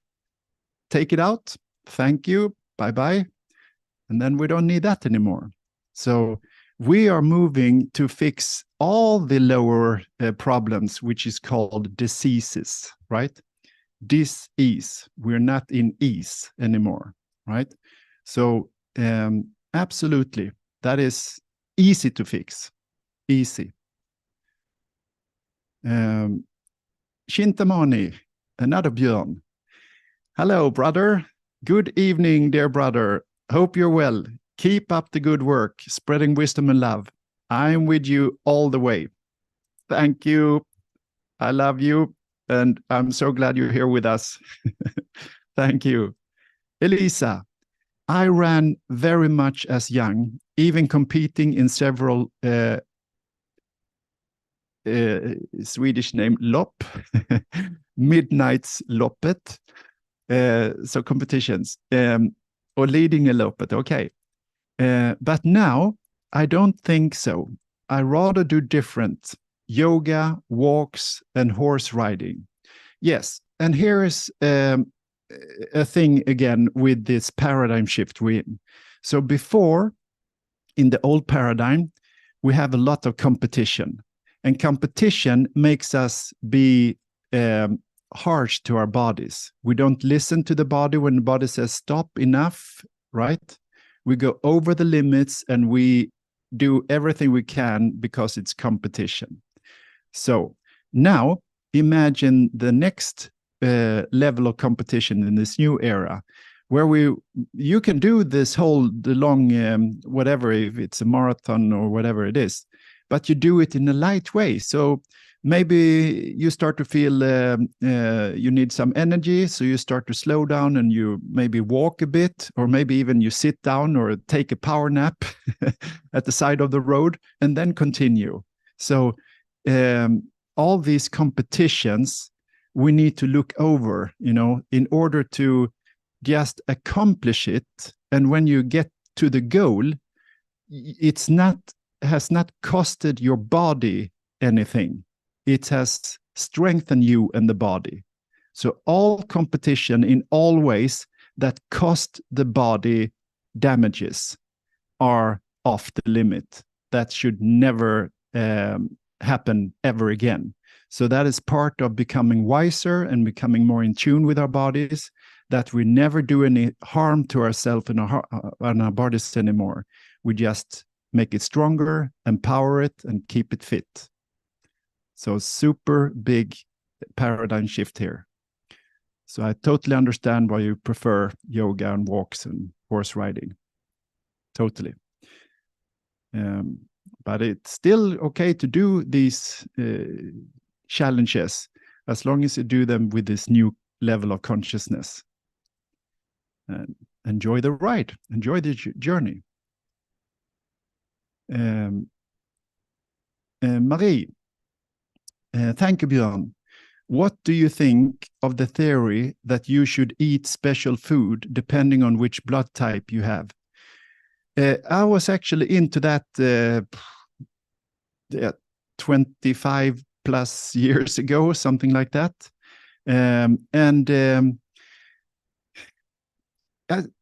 You see, I think we're complicated it way too much. There are so many theories about these things. And again, when we go into stuff like this and we believe it, then we put power into it, and then we can make it true or partially true. But it comes down to a very simple thing, understanding of energies. Eat high vibrational foods that keep the body in a high vibe, so we are nourished and keep, our high vibration. That's it. And then depending on where we live on the earth plane, whatever is available local for us is most often the best foods for us. So all superfoods, all high vibrational food that is local, that's number one. And then we can take the imports and superfoods from all over the world. So you can play around with it, but I think again that in the end we're moving away from. You see, that book and Eat Right for Your Blood Type also contains eating meat and fish and all of that and other stuff that is low vibrational. So it's again a shift from low vibrational foods to high vibrational foods. Samples. Björn, remember a couple of weeks ago when not too many people were asking questions, you said something like, I think more people will start asking questions in the coming weeks. It really took off. Happy for you. Thank you. Yes, because we're in this paradigm shift. We're all in it. Nobody can get away from it. And as soon as, we start to wake up to that, we want to be part of it. So you are conscious of the journey. It becomes 10 times more, 1,000 times more pleasurable. So when we do this together like this, it becomes a whole nother level. So we can support each other and help each other in the journey here. And over the next few years, it's going to be the biggest thing that ever happened to us, the whole humanity. This is it. This is it. Leaving the old, heavy, low-density world and moving into this high vibrational world and life and body, all of it. Thank you, Samples. Lindsay, hello, Lindsay. Welcome. An old friend of mine always says, there is no problems, only solutions. I like that you're talking about this too. Thank you, Lindsay. Yes, we have to be solution-oriented. It's the way. Elisa, I have heard from several other lightworkers that we don't must stop eating meat and other animal things to shift to a higher dimension. They say that it's very personal what the body needs.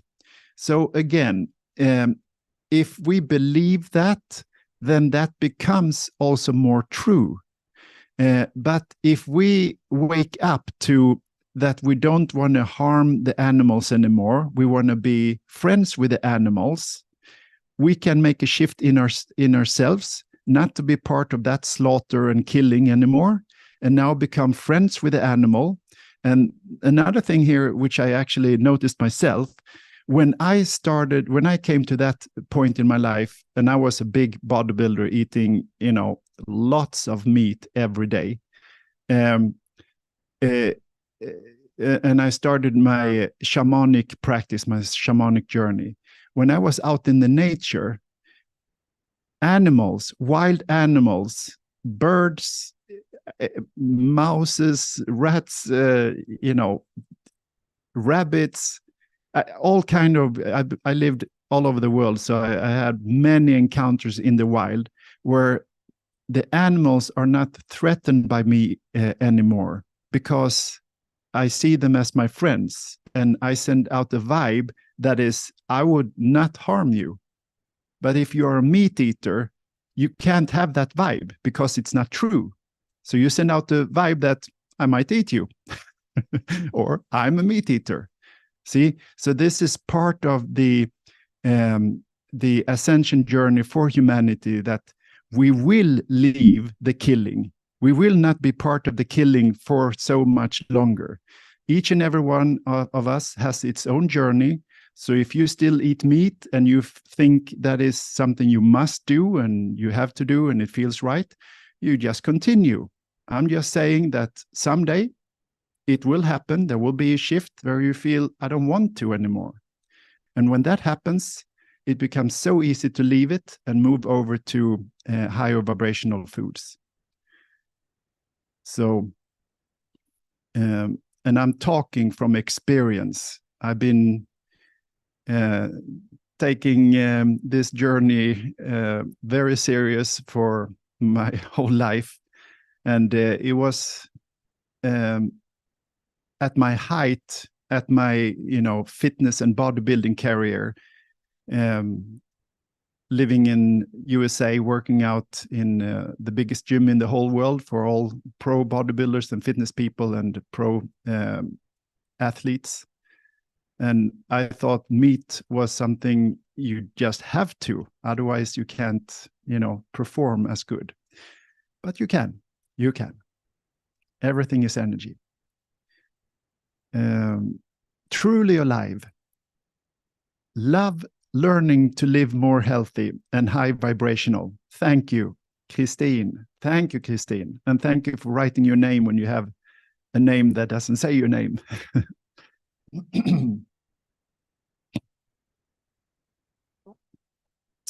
Elisa, continue. They say that it is the other way around, that people who really need meat, for example, who do not eat meat will not feel good and have low vibration. Okay. Yeah, it's again, like I just said, and you probably wrote this before I answered. So big subject. And again, we just follow what feels right for us. And hopefully more and more will become inspired of being high vibrational and becoming animal friends. Marie, thank you. No, I didn't. No, it didn't resonate with me at all. Okay, good. Let's see, what was the... Yeah, the blood type thing. Okay, good. All right. Truth detective. Plants don't want to be eaten either. Yeah, I know that. It's just that we have to understand it's a journey, becoming lighter and lighter and lighter. So step by step, we move forward. So in time, we will actually just be taking the energy directly from the sun and from prana breathing. So we will be breatharians and suntarians, all of us.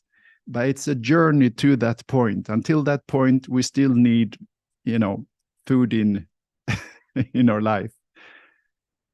So continuing, that's why they are so poisonous. Yeah, not all, but I know that there is such a chemical reaction in many plants. They can't run, hide, or fight, so they develop a poison system. Yep, it's very true. So you have to be aware of this when you, especially cook plants also, what you mix and how you do it. We just have to love the journey. We're getting more and more aware. So thank you for putting in that seeds of information as well. I know it's a crazy journey in many ways when you think about us becoming, like I talked about the animals becoming an animal friend. Eventually we will have the same target, becoming a plant friend, not to kill the plants. Yeah, I know. Mua, what are your thoughts on medical medium, Anthony William? I actually don't know enough about Anthony Williams to say something. I think in these times, it's for me very easy to feel who I resonate with and who I don't resonate with. And I think that's our gut feeling telling us who we should listen to and who we should not listen to. When we feel good, because there is two communications going on at the same time. One is what we say, and then it's the energy behind. Doesn't matter what we say. If we like the vibe, if it feels good, like here, I hope many stay here because it feels good. There's a good feeling vibe. And to me, that is crucial for all I listen to as well, that it has to be something that feels good. And that comes when you have done your journey, you have been on the journey for a long time. So you inspire. And another thing that's also very important is that you help being here now, that we ground ourselves and that we don't feel stressed. So many are not that developed in that department. So many are stressing. There is a stress going on, and that's part of the drama. So in order to get a break from the drama, to have a good time, feel good, so it's rejuvenating and empowering. That's also part of what we should look for. So again, just follow your intuition, and I'm sure everybody now has good seeds to share. All who do their best to share good stuff. Desiree, what do you think about oats? So oats, it's another one of those things that I've been eating like a horse, lots of oats through my whole life. And then a few years ago, I found out that oats are actually not so good for us. And, you know, there is a tough time going through everything that you love a lot, and now you have to let it go. So what I usually do is to search for something else that could take over the other good you had, something that is similar. And for instance, barley is a good substitute for oats, have a higher vibration, and it's much better for our system than oats. And please do your own research, search and look into these things and see what else you can find as substitutes. There is several. And yeah, slowly and surely, we're upgrading our input. And also, it's also important that we don't just cut it cold turkey. It can be a little transition time where we, you know, have our last weeks or months of this thing that we love, for example, oats or milk products, and slowly say goodbye till we come to a point where it's done, right? It's a nicer way than we quit for life instead of it coming back later on. All right, Elisa. I am not a meat eater. I'm fruitarian. I was curious on why lightworkers say so different things. Yep, there is so many confusing modalities today, which is totally opposite each other. But in the end, it will all be very clear that we're moving to a lighter vibration inward and outward. And for that, heavy density foods will not fly. And also that we're becoming animal friends. We all know that that's coming. It's happening. Marie, thank you so much for your work. I will send you a payment in the end of the month. Oh, thank you, Marie. Please, everybody who is here, do the same so Björn can continue his work. Thank you so much. Yes, and underneath the video, all the way down, there is links. If you like to support the work back, you're welcome to do so. Much appreciated. So thank you, Marie. Super. And so happy for your answer about my migraine. Thank you. You are so welcome. You give me hope for a bright future. Excellent. Yes, we will fix that, Anne. That is nothing. That's easy. Anna-Karin, kindly do your best to write in English so everybody who is here and cannot speak or understand Swedish can understand what you're writing. And it also gives me a bigger challenge here to first see what you write and then translate it. Okay.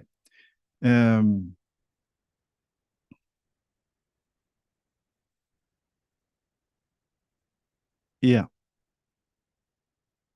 So it's basically a continuing of what we talked about here about the food and what we are created to eat. So good. Thank you, Anna-Karin. Great.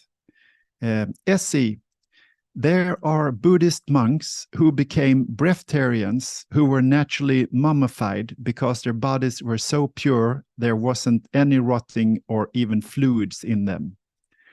I know. There is many amazing things going on in this world with humans who have taken their selves and their lives to a whole nother level. It's very interesting. So, yeah, we will talk more about paranormal things as we go here as well, which will not be paranormal in the years to come. It will become part of the new normal.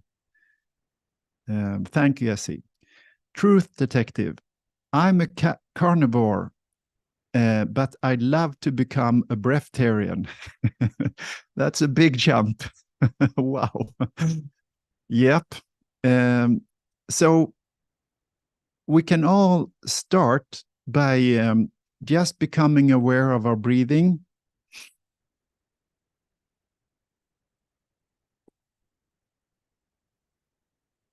So by taking a full breath consciously more often throughout the day, we actually give our whole system a kick of oxygen, and then there is a ripple effect of good things happening through the body, detoxing the blood and giving us more energy to the brain and the physical body and the muscles and everything. So slowly we can do that. And I will actually also introduce that. That's another part of the program, to do breath work, pranayama and other breath techniques that are super powerful. So take your time, step by step, and the breatharian part we can start right away. All right. Elamin is an amazing guy and a breatharian. Yeah, there are a few. So it's coming. It's coming. Desiree. Okay, thank you. Thank you. Anna-Karin, I have changed oats to boveteflingor. I have no idea what that is in English. So there are a few. There are a few substitutes. There are actually not substitutes, other great plants for us that are much better than oats.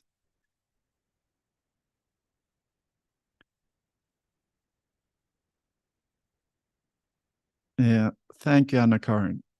Buckwheat. Yes, SC, thank you. So buckwheat is another great substitute for oats. Okay. Great conversation. Wow.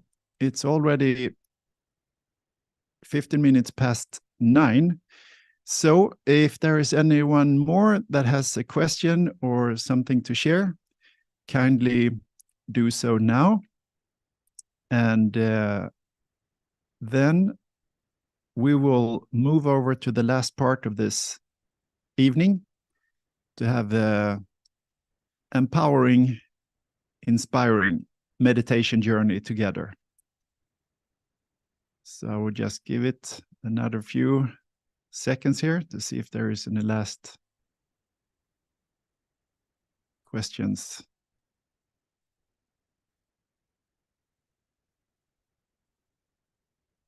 Elisa, do you know what our soul does when you lay in coma? Good question. What I get as you ask me is that, of course, we go home. We're on the other side.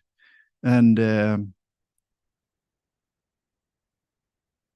get information for what the deeper meaning is of us being a coma here, because it's one part of the self has one learning experience in whatever happens. And then, of course, it's also people around us who are part on the other side, this side, who also changes their lives completely when something like this happens.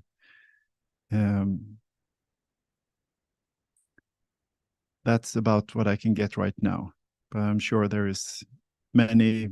I mean, there is fantastic videos about stories with those who come back from a coma that has amazing stories to tell from being on the other side, and information they get and upgrades and new mission coming back. So it's deep.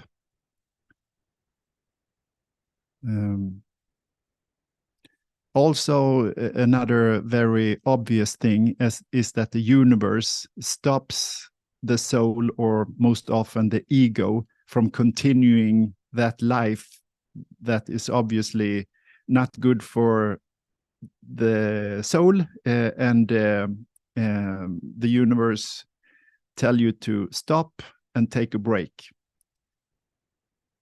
and then come back and start a new life. Right, Truth Detective. What do you think about astral projection? Is it a good idea to try it out? Absolutely. We are here to, explore the spiritual realm on the physical side. So when you go into the astral projection part, it's kind of being a time traveler. So you can time travel forward and check out a possible road ahead and see if that's good for you, and then come back and do it. Then we can do it for pleasure, just to explore many various things. So we will become much better of moving in the spiritual realms as we go here. This is part of this huge spiritual awakening where those gifts will become more advanced in all of us. So yes, absolutely, go for it. That is a sense that we're gonna develop. So it's another paranormal thing that's going to become normal. All right. Okay. So with that, super thank you for all great questions and all great feedback and energy here in the chat here this evening. Love it. Excellent. So thank you all. Now, we are moving over to the next part. And for all who want to be part of that, we are going to change the background picture here for something which is in line with the meditation we're going to do. Where are you?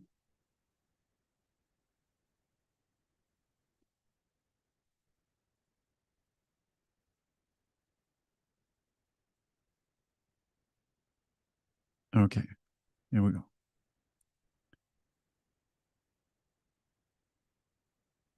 Come on.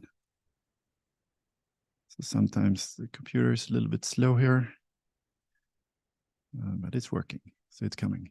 Here we go. So, yeah. So the subject,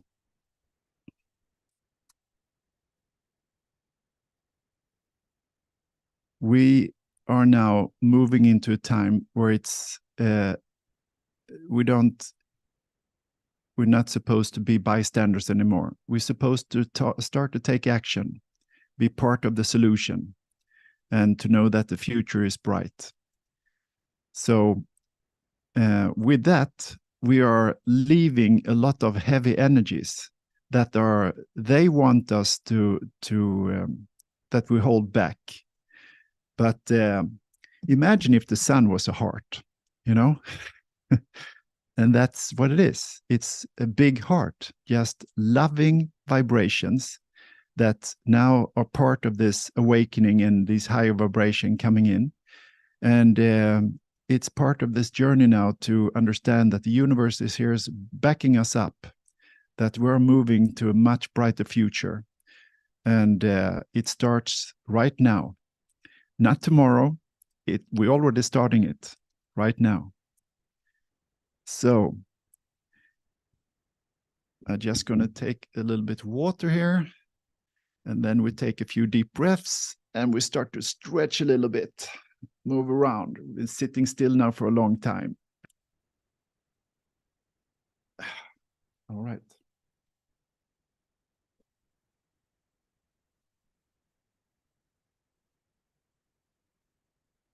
So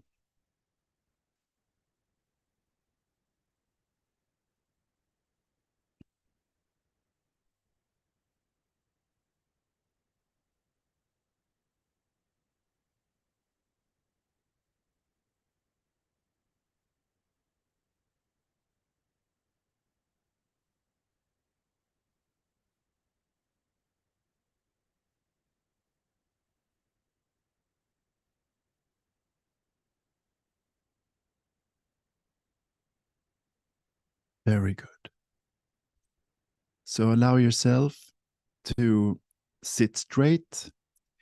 If you want to lean back in the chair you sit in, or if you want to sit free from the back and just sit straight, up to you.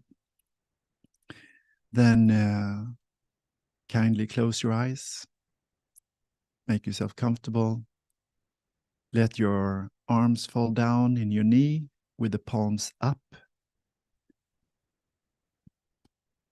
And we're about to leave our physical body and go on a little journey together, getting new information, new insights, come back to the body upgraded, and then be ready for a new week ahead.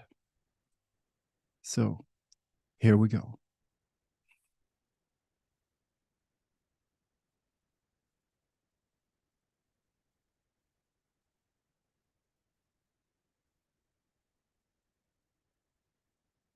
So we start to float down from right behind our eyes and down, down, down to our throat, to our neck, out to the shoulders, down through our arms, down to the hands. And we rest here. Take a deep breath and let this whole part of your body relax.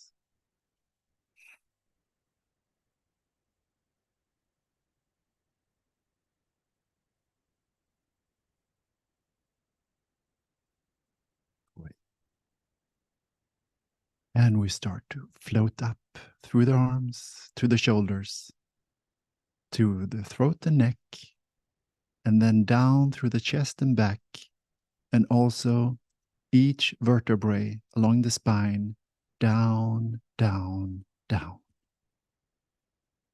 We stop in the heart, and we take a new deep breath with our full lung capacity.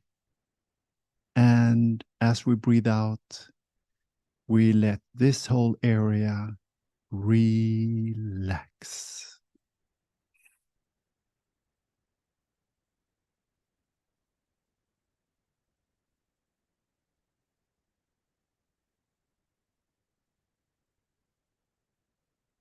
Very good. Feel how the shoulder blades and your angelic wings also start to relax and get aligned.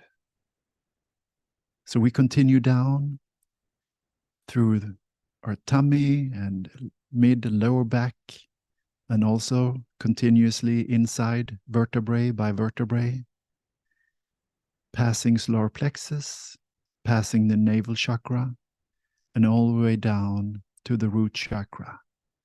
And we stop in the bottom of our tummy, and we feel the tailbone we sit on, and we take a new deep breath all the way down to the tailbone, and let this whole area relax.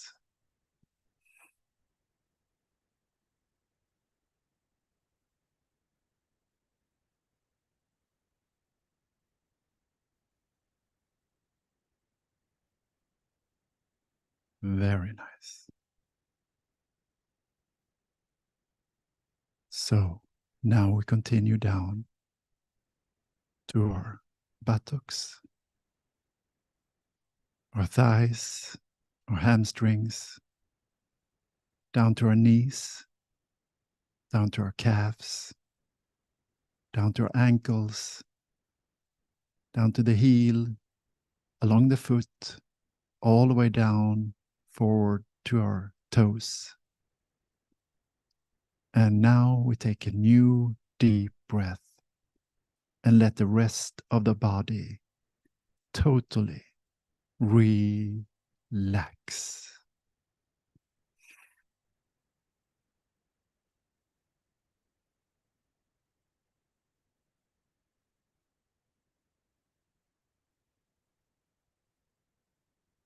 3, 2, 1. And there we leave the body. We start to float out through the body and let the spirit soar, and we go down, down, down. We fly down to the Earth's middle core. In a rapid speed, we're getting closer and closer, and we start to slow down, and we are here, and we stop. We stop down here to ground ourselves in the deepest core of Mother Earth, and the nicest, deepest grounding energies that we can ever experience. So allow yourself to fuel up on these divine Mother Earth energies and ground yourself.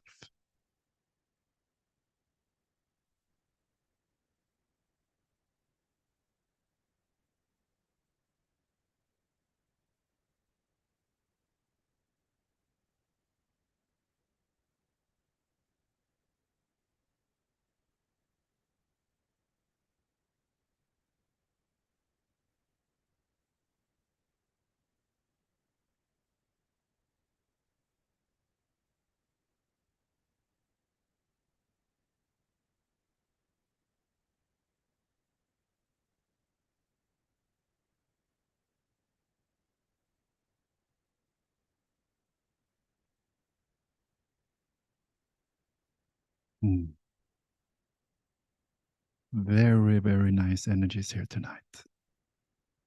Strong. Beautiful. So, as we now are grounded, we are ready to start to get going on tonight's magical journey. So we start to lighten up and fly upward. We are flying upward in a more and more rapid speed, and there we pass the place where we live. We go straight through the roof and out in the sky, upward, upward, higher, higher in the sky, passing some clouds, coming up above the clouds, and here we start to see each other spread out all over the world. Strong lights beaming from all over the place. We see each other and we start to fly toward each other. And we are coming together in a very fast speed. We're coming together over the Mediterranean, and we're coming together in a big circle way above the clouds, high up in the heavens. Here we start to connect in this circle, hug each other, say hello to all the new friends, and settle down. So we let go of each other, and we still sit in this circle and just take a breather.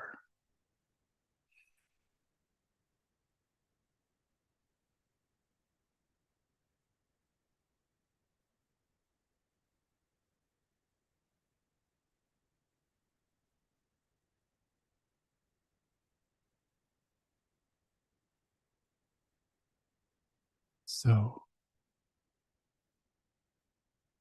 this is a very special meeting today, because we've been invited from friends in the future to come and visit, to time travel a bit into the future here over the next coming years, until the darkness is no more. And we have come to the point where it's only light in the world, only good leaders in all leader positions, and the start of the golden age. So we look around, we look up in the sky, we see all the stars and all the constellations shining bright, beautiful. And we turn our eyesight down toward the world, and we see the world map as we know it, and all the beaming lights from humanity's construction of light in the world, electricity. We see the countries, we see the oceans, we see everything. And now we also see all living beings, the light and aura from each soul, vibrating from very high, super visible, bright lights, strong auras, to more dimmed, to gray, and to total darkness. And we see the improvement for every time we take time to take a look at this development of the light in the world. We see how more and more souls are shining brighter and brighter. And all those still misled in the darkness, holding on to the darkness as much as they can, because they feel they have to fight to the very bitter end, because they have no choice. But they do. And more whistleblowers will come into light.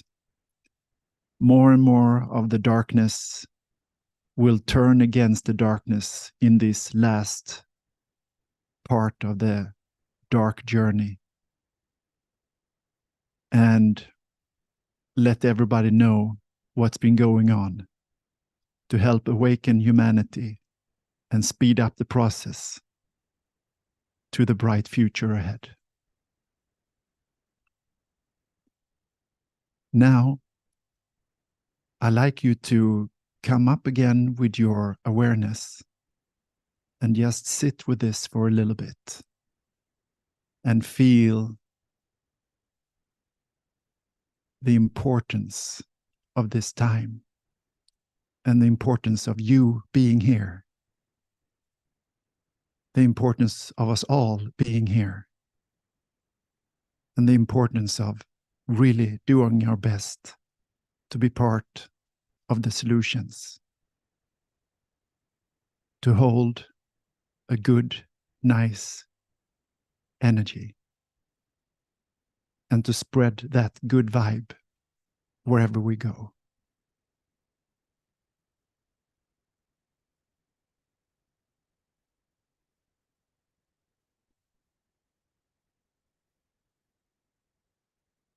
We now come to the point where it's time to move ahead in time and space. So we look upward and we see a star shining bright, flickering with its light, coming in and out of colors, start to fall, and in a great speed coming toward us. And as it comes toward us, a portal opens and we are being lifted up and sucked into this portal, which feels amazing. We want to explore this portal, and suddenly we're in the portal and we are flying. We're flying in the portal, and it's like a roller coaster of light and amazing shapes of sacred geometry, colors, and we start to see the end of the tunnel, and there we come out of it. And suddenly, the world underneath us appears again, and it starts to look, it's different. Something have happened. We have now moved several years into the future. And what we see, it's a much more pleasant vibration from the earth underneath. The lights have moved from the normal electricity grid to a new upgraded grid, which is more in harmony with humanity and the animal kingdom's vibration. We instantly feel the harmony from the light, which was not there before. But before, we weren't aware of it. But you know, when you come close to an electricity sound, that buzzing electricity sound doesn't feel good to you. And now, if you really listen closely, there is a hum. A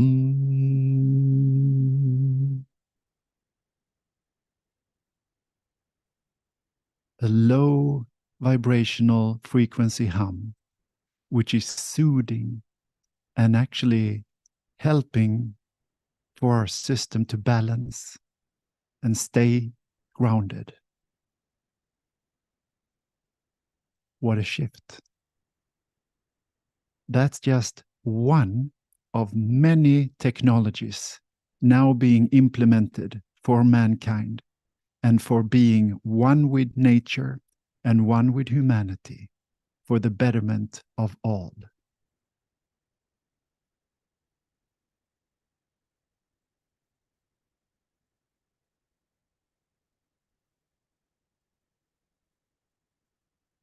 There has been a paradigm shift in the world. The darkness is no more. There are no dark souls anymore. There are no gray souls anymore. There are some dimmed souls who are not fully in their light yet, but they're on their way. Most of humanity is shining bright, fully awake, fully empowered, fully in their light. And then there is some on their way. But there is nothing gray, there is nothing dark. All of that is taken care of. It's been transmuted.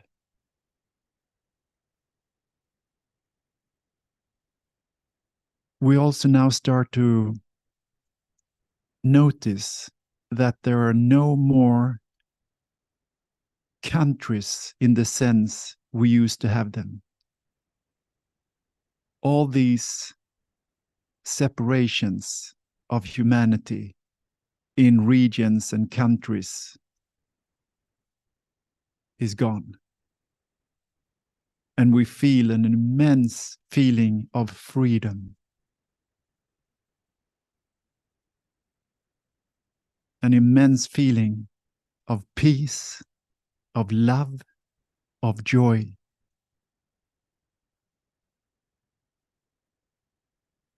Liberation. We also notice that there has been a huge shift in the structures around the world. All these square buildings and all these electricity grids and low energy areas all over the world. Much of it is gone. It's replaced with beautiful architecture, sacred geometry, architecture and very creative architecture, which blends in nature. Beautiful, divine buildings in many variations of forms and shapes and colors are now spread out all over the world. In many places, there is also an awareness to send out a message into space to let civilizations that come close to Earth or look down on Earth see that there is a divine awareness in these habitants of this world, fully aware of who they are, sending a message by how they build, how they live out into space. It's an amazing view to take in. And it's a big shift from previous constructions. This is built to last for thousands of years ahead, supporting humanity in the absolute most vital way, to be beautiful, to be functional, and to be energy chambers. Wherever you go, you're being uplifted, you're being charged, you're being grounded. Wow. What a future we are in for.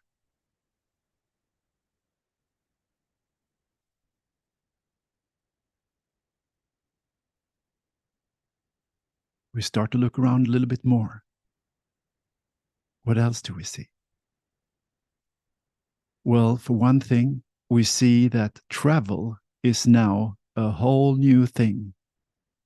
There is many variations of flying objects, many variations of other moving objects on the ground. Some are on the ground, some are levitating, but they all are moving in a smooth, secure way, which is in some vehicles super fast. Other jump space. They go from one point in another in a heartbeat. And we even see some humans have this ability to jump space. It's a whole new life. It's a whole new way of living. It's not even close to the time we came from. And yet, we're only 10 to 20 years into the future. A little bit hard to say exactly. But it's soon. It's very soon.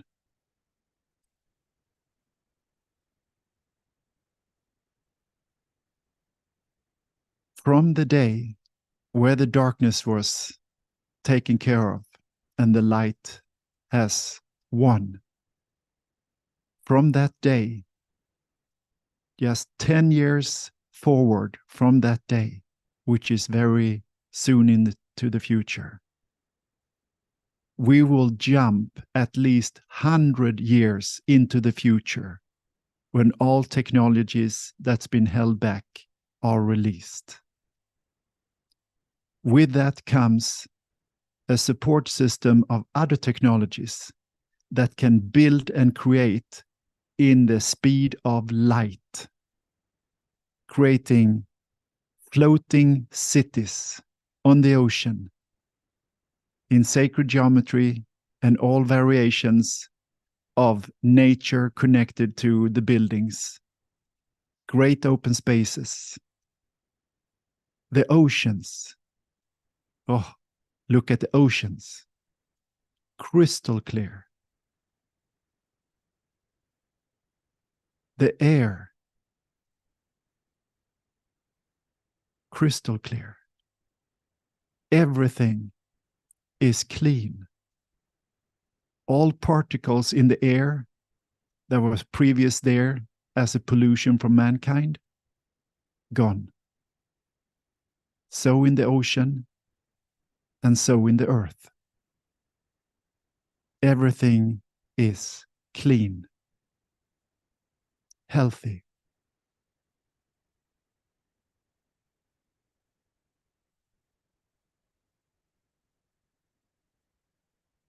We also see how nature has come back. Coral reefs in the ocean, all animal life in the ocean and on the ground, all the plant kingdom on the ground, remarkable, beautiful mix of wildness and organized planting around where humanity live. The planting of old giant trees is all over the world and are on the way to become living giants in the future. Trees that live many, many thousands of years. Some of these giant trees are to become so huge, so we have nothing to compare with from the time we come from. They will look like mountains.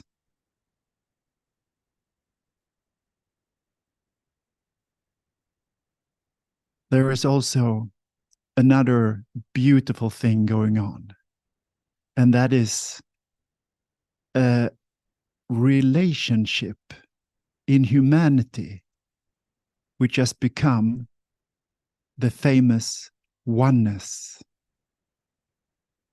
This oneness is that we really feel like brothers and sisters, like a real family. We're all family. And with that, there is no more crime. There is abundance for everybody.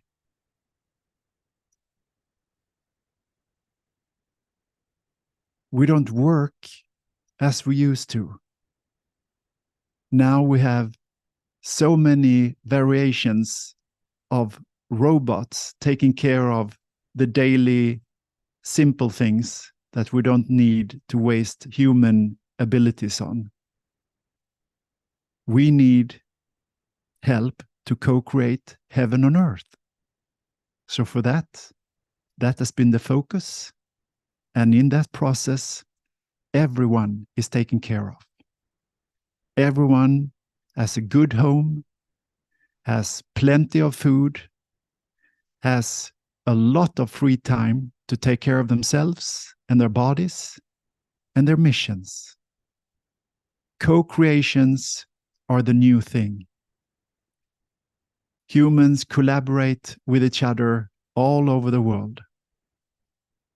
And everybody are in a peaceful, joyous, loving state of mind. This is already heaven on earth. Feel it. See it.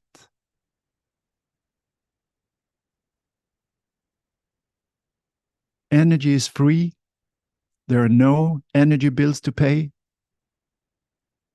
There are no bills to pay at all. All of them are now included in this support system for humanity. There is wealth beyond belief in we call it the Humanities bank account. And in Humanities bank account, there is abundance. And it's for all projects that are necessary for creating this new high society, where everything is to support humanity to a whole new era of beauty, of wisdom, of love, of exploration of consciousness, and the next step, which is the collaboration and new friendships gatherings from civilizations all over the universe.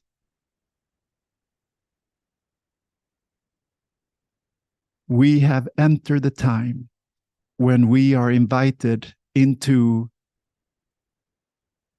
the round table of all the wise ones from other star systems and civilizations in the universe.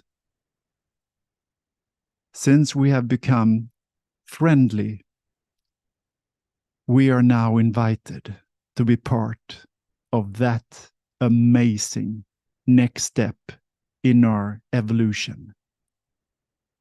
And with this means that many of us start to travel to other worlds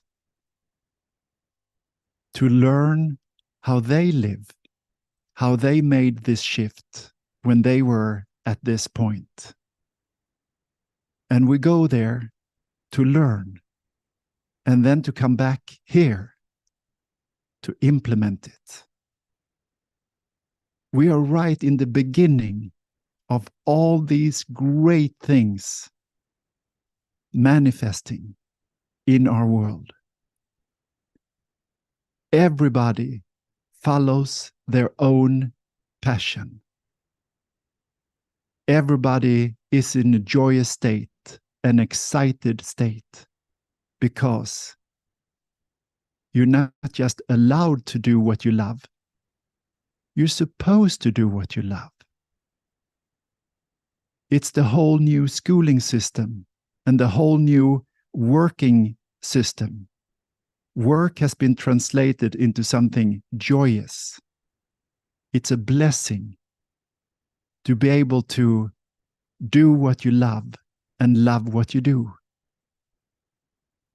It's something that is so important for humanity to now start to thrive.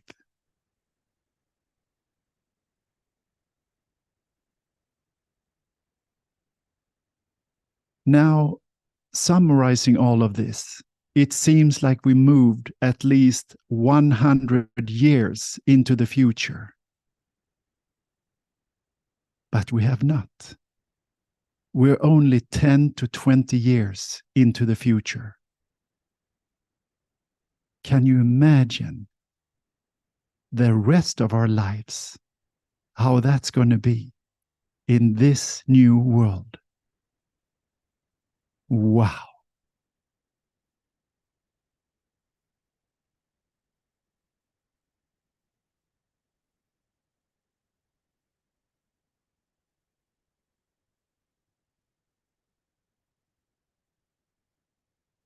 Let's just be still for a moment and take this all in. See yourself in it. What are you doing? What do you love to do? What do you want to do? See yourself doing it. See yourself loving it. See how you touch others by doing what you love to do.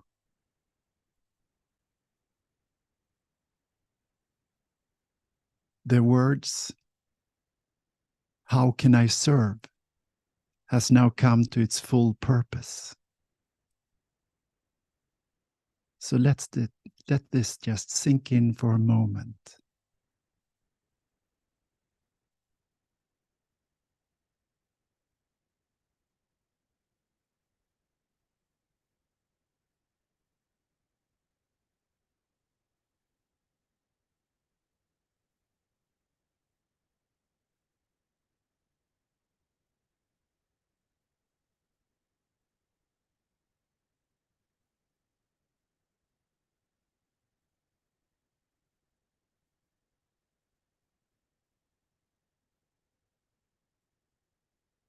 There is a shift in the air. We all feel it. We start, look up, and we see a new portal coming toward us, opening up, and again, we get sucked in and we fly away again. Here we go. And we fly through this new portal, and it feels a little bit different from the other portal. It's just one big, like a rainbow bridge. So it goes first upward, we come to the bend in the top, and then downward, and it's actually exactly like a rainbow, but we fly like inside in a tube. All these bright, colorful lights, and then a humming sound, which is so beautiful, like an angel choir and a hum. And then we see the end of the rainbow bridge, and we come out of it, and we're back from the point where we started. And both portals are still there for us to see. The one we left in and the one we came back in. We start to see how the world underneath us is changing from that future vision, slowly morphing back into here and now and the time we're in. The rainbow portal is still there, solid, as a reminder that we are now here to bridge this time into this future. And with that, it also starts to evaporate and disappear. And voila, here we are. Back. Everything is back to normal, except we got all of this inside of us. We saw it, we felt it, we experienced it. Seeds have been sown. DNA has been activated. We have been asked by the universe and our future selves to remember who we are, why we came here, and now be bridge workers from today until this is all manifested. And the way to do this is to follow our bliss, follow our passion, do what we love and love what we do, be in service to ourselves, to humanity and the world with our gifts, talents, and passions. Can it be any better? Is it possible that it could be any better?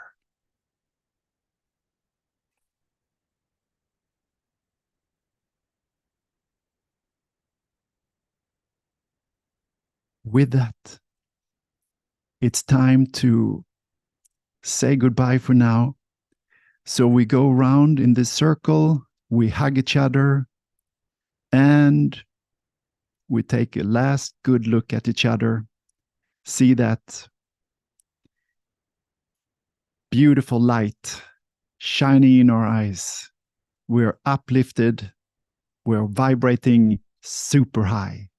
We're excited. We are ready for this next chapter in our lives and the whole of humanity. And with that, we start to fly home again. So here we go, and we fly home. From wherever we live right now in the world, we start to fly and see the world underneath us changing shapes, and we are getting closer and closer, and we start to see the place we live in the horizon. We're getting closer and closer. We see the home we live in, And we fly down to the home, through the roof, and we see our bodies. And 3, 2, 1, and there we come in through the feet. We come in through the feet with our light being, beaming and shining and vibrating high. We feel it in our feet. We feel it come up through the ankles, through our calves, up to our knees, up to our thighs, hamstrings, buttocks. And we slow down and we stay in our tummy. Taking a deep breath, connecting the body with ourselves.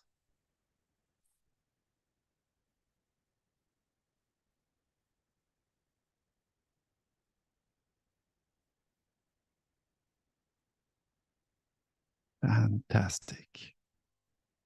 Feeling more connected with the body, and the body feels so good. The body loves this new upgraded energy we're coming in here with, and it's absorbing it all in all the cell structure through the whole body. We are grounded. We're moving up to the navel chakra. We're balanced in our emotions. We're moving up to our solar plexus. We feel empowered. The sun is shining bright. And we come up to our heart. And we feel the amazing love from all the soul family, from this whole journey, the bright future ahead, and the gratefulness from the body for being part of this and that we are taking so good care of it. We take a new deep breath and we let all these areas start to come alive even more.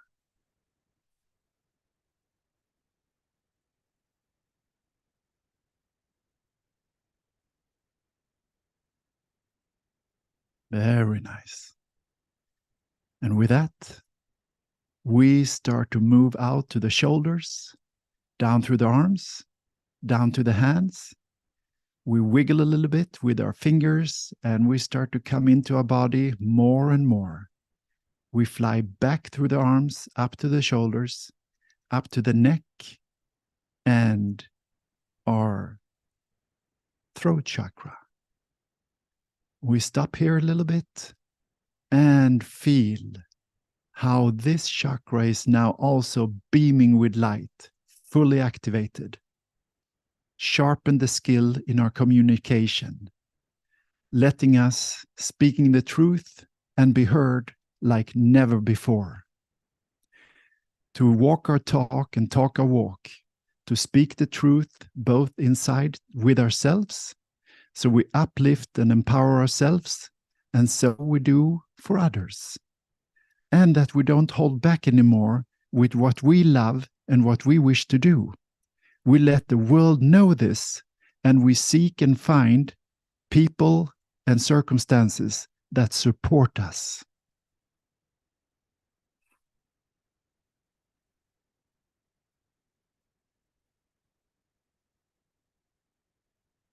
Very, very good. And we come up to the face. And as soon as we do, a bright smile immediately happens in the face. We smile not just with our mouth, we smile with our whole face, even our eyes. And it feels good and it feels natural. And we go upward, upward, and we stop just behind the eyes, just in front of our third eye. And we feel our third eye also becoming activated in its full ability to visualize and to see all these visions clearly, to be a guide of what we want. Everything starts first here, to visualize, see what we want, and then take the steps to make it happen.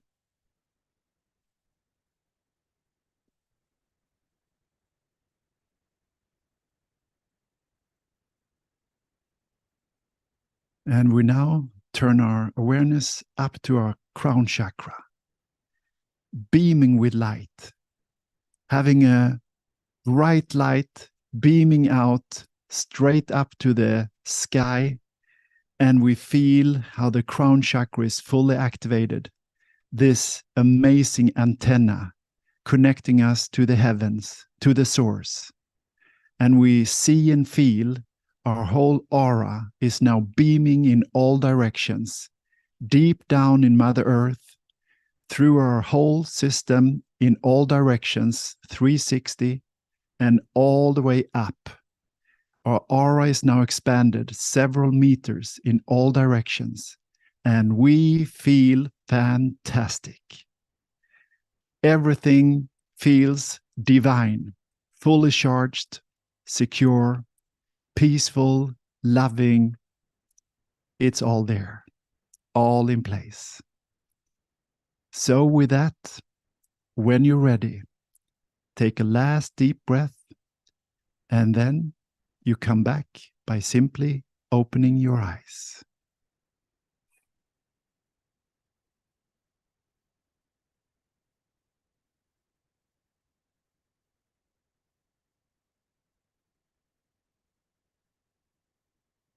All right. Wow. I'm so grateful for these moments. It means so much for me that so many are here together with me, and we have a beautiful spiritual family here, and we are growing. And thank you, everybody, for your part of bringing these high vibes, good insights, great questions. I love it. So super thank you, everybody, for this evening. And extra thank you, Magnus and Anna, for being moderators. And it feels like it's a very easy job. Everybody behaves perfectly. So super thank you, everybody. Now, take extra good care of yourself until we see each other again, and keep an eye out through the next few days, because this is it. We started today. Actually, I started yesterday by this new little promo I put out, and there will be more coming now every week. So we will take a big leap forward every week here. So thank you, everybody. I wish you a beautiful night's sleep, and take good care of yourself until I see you again. Bye for now.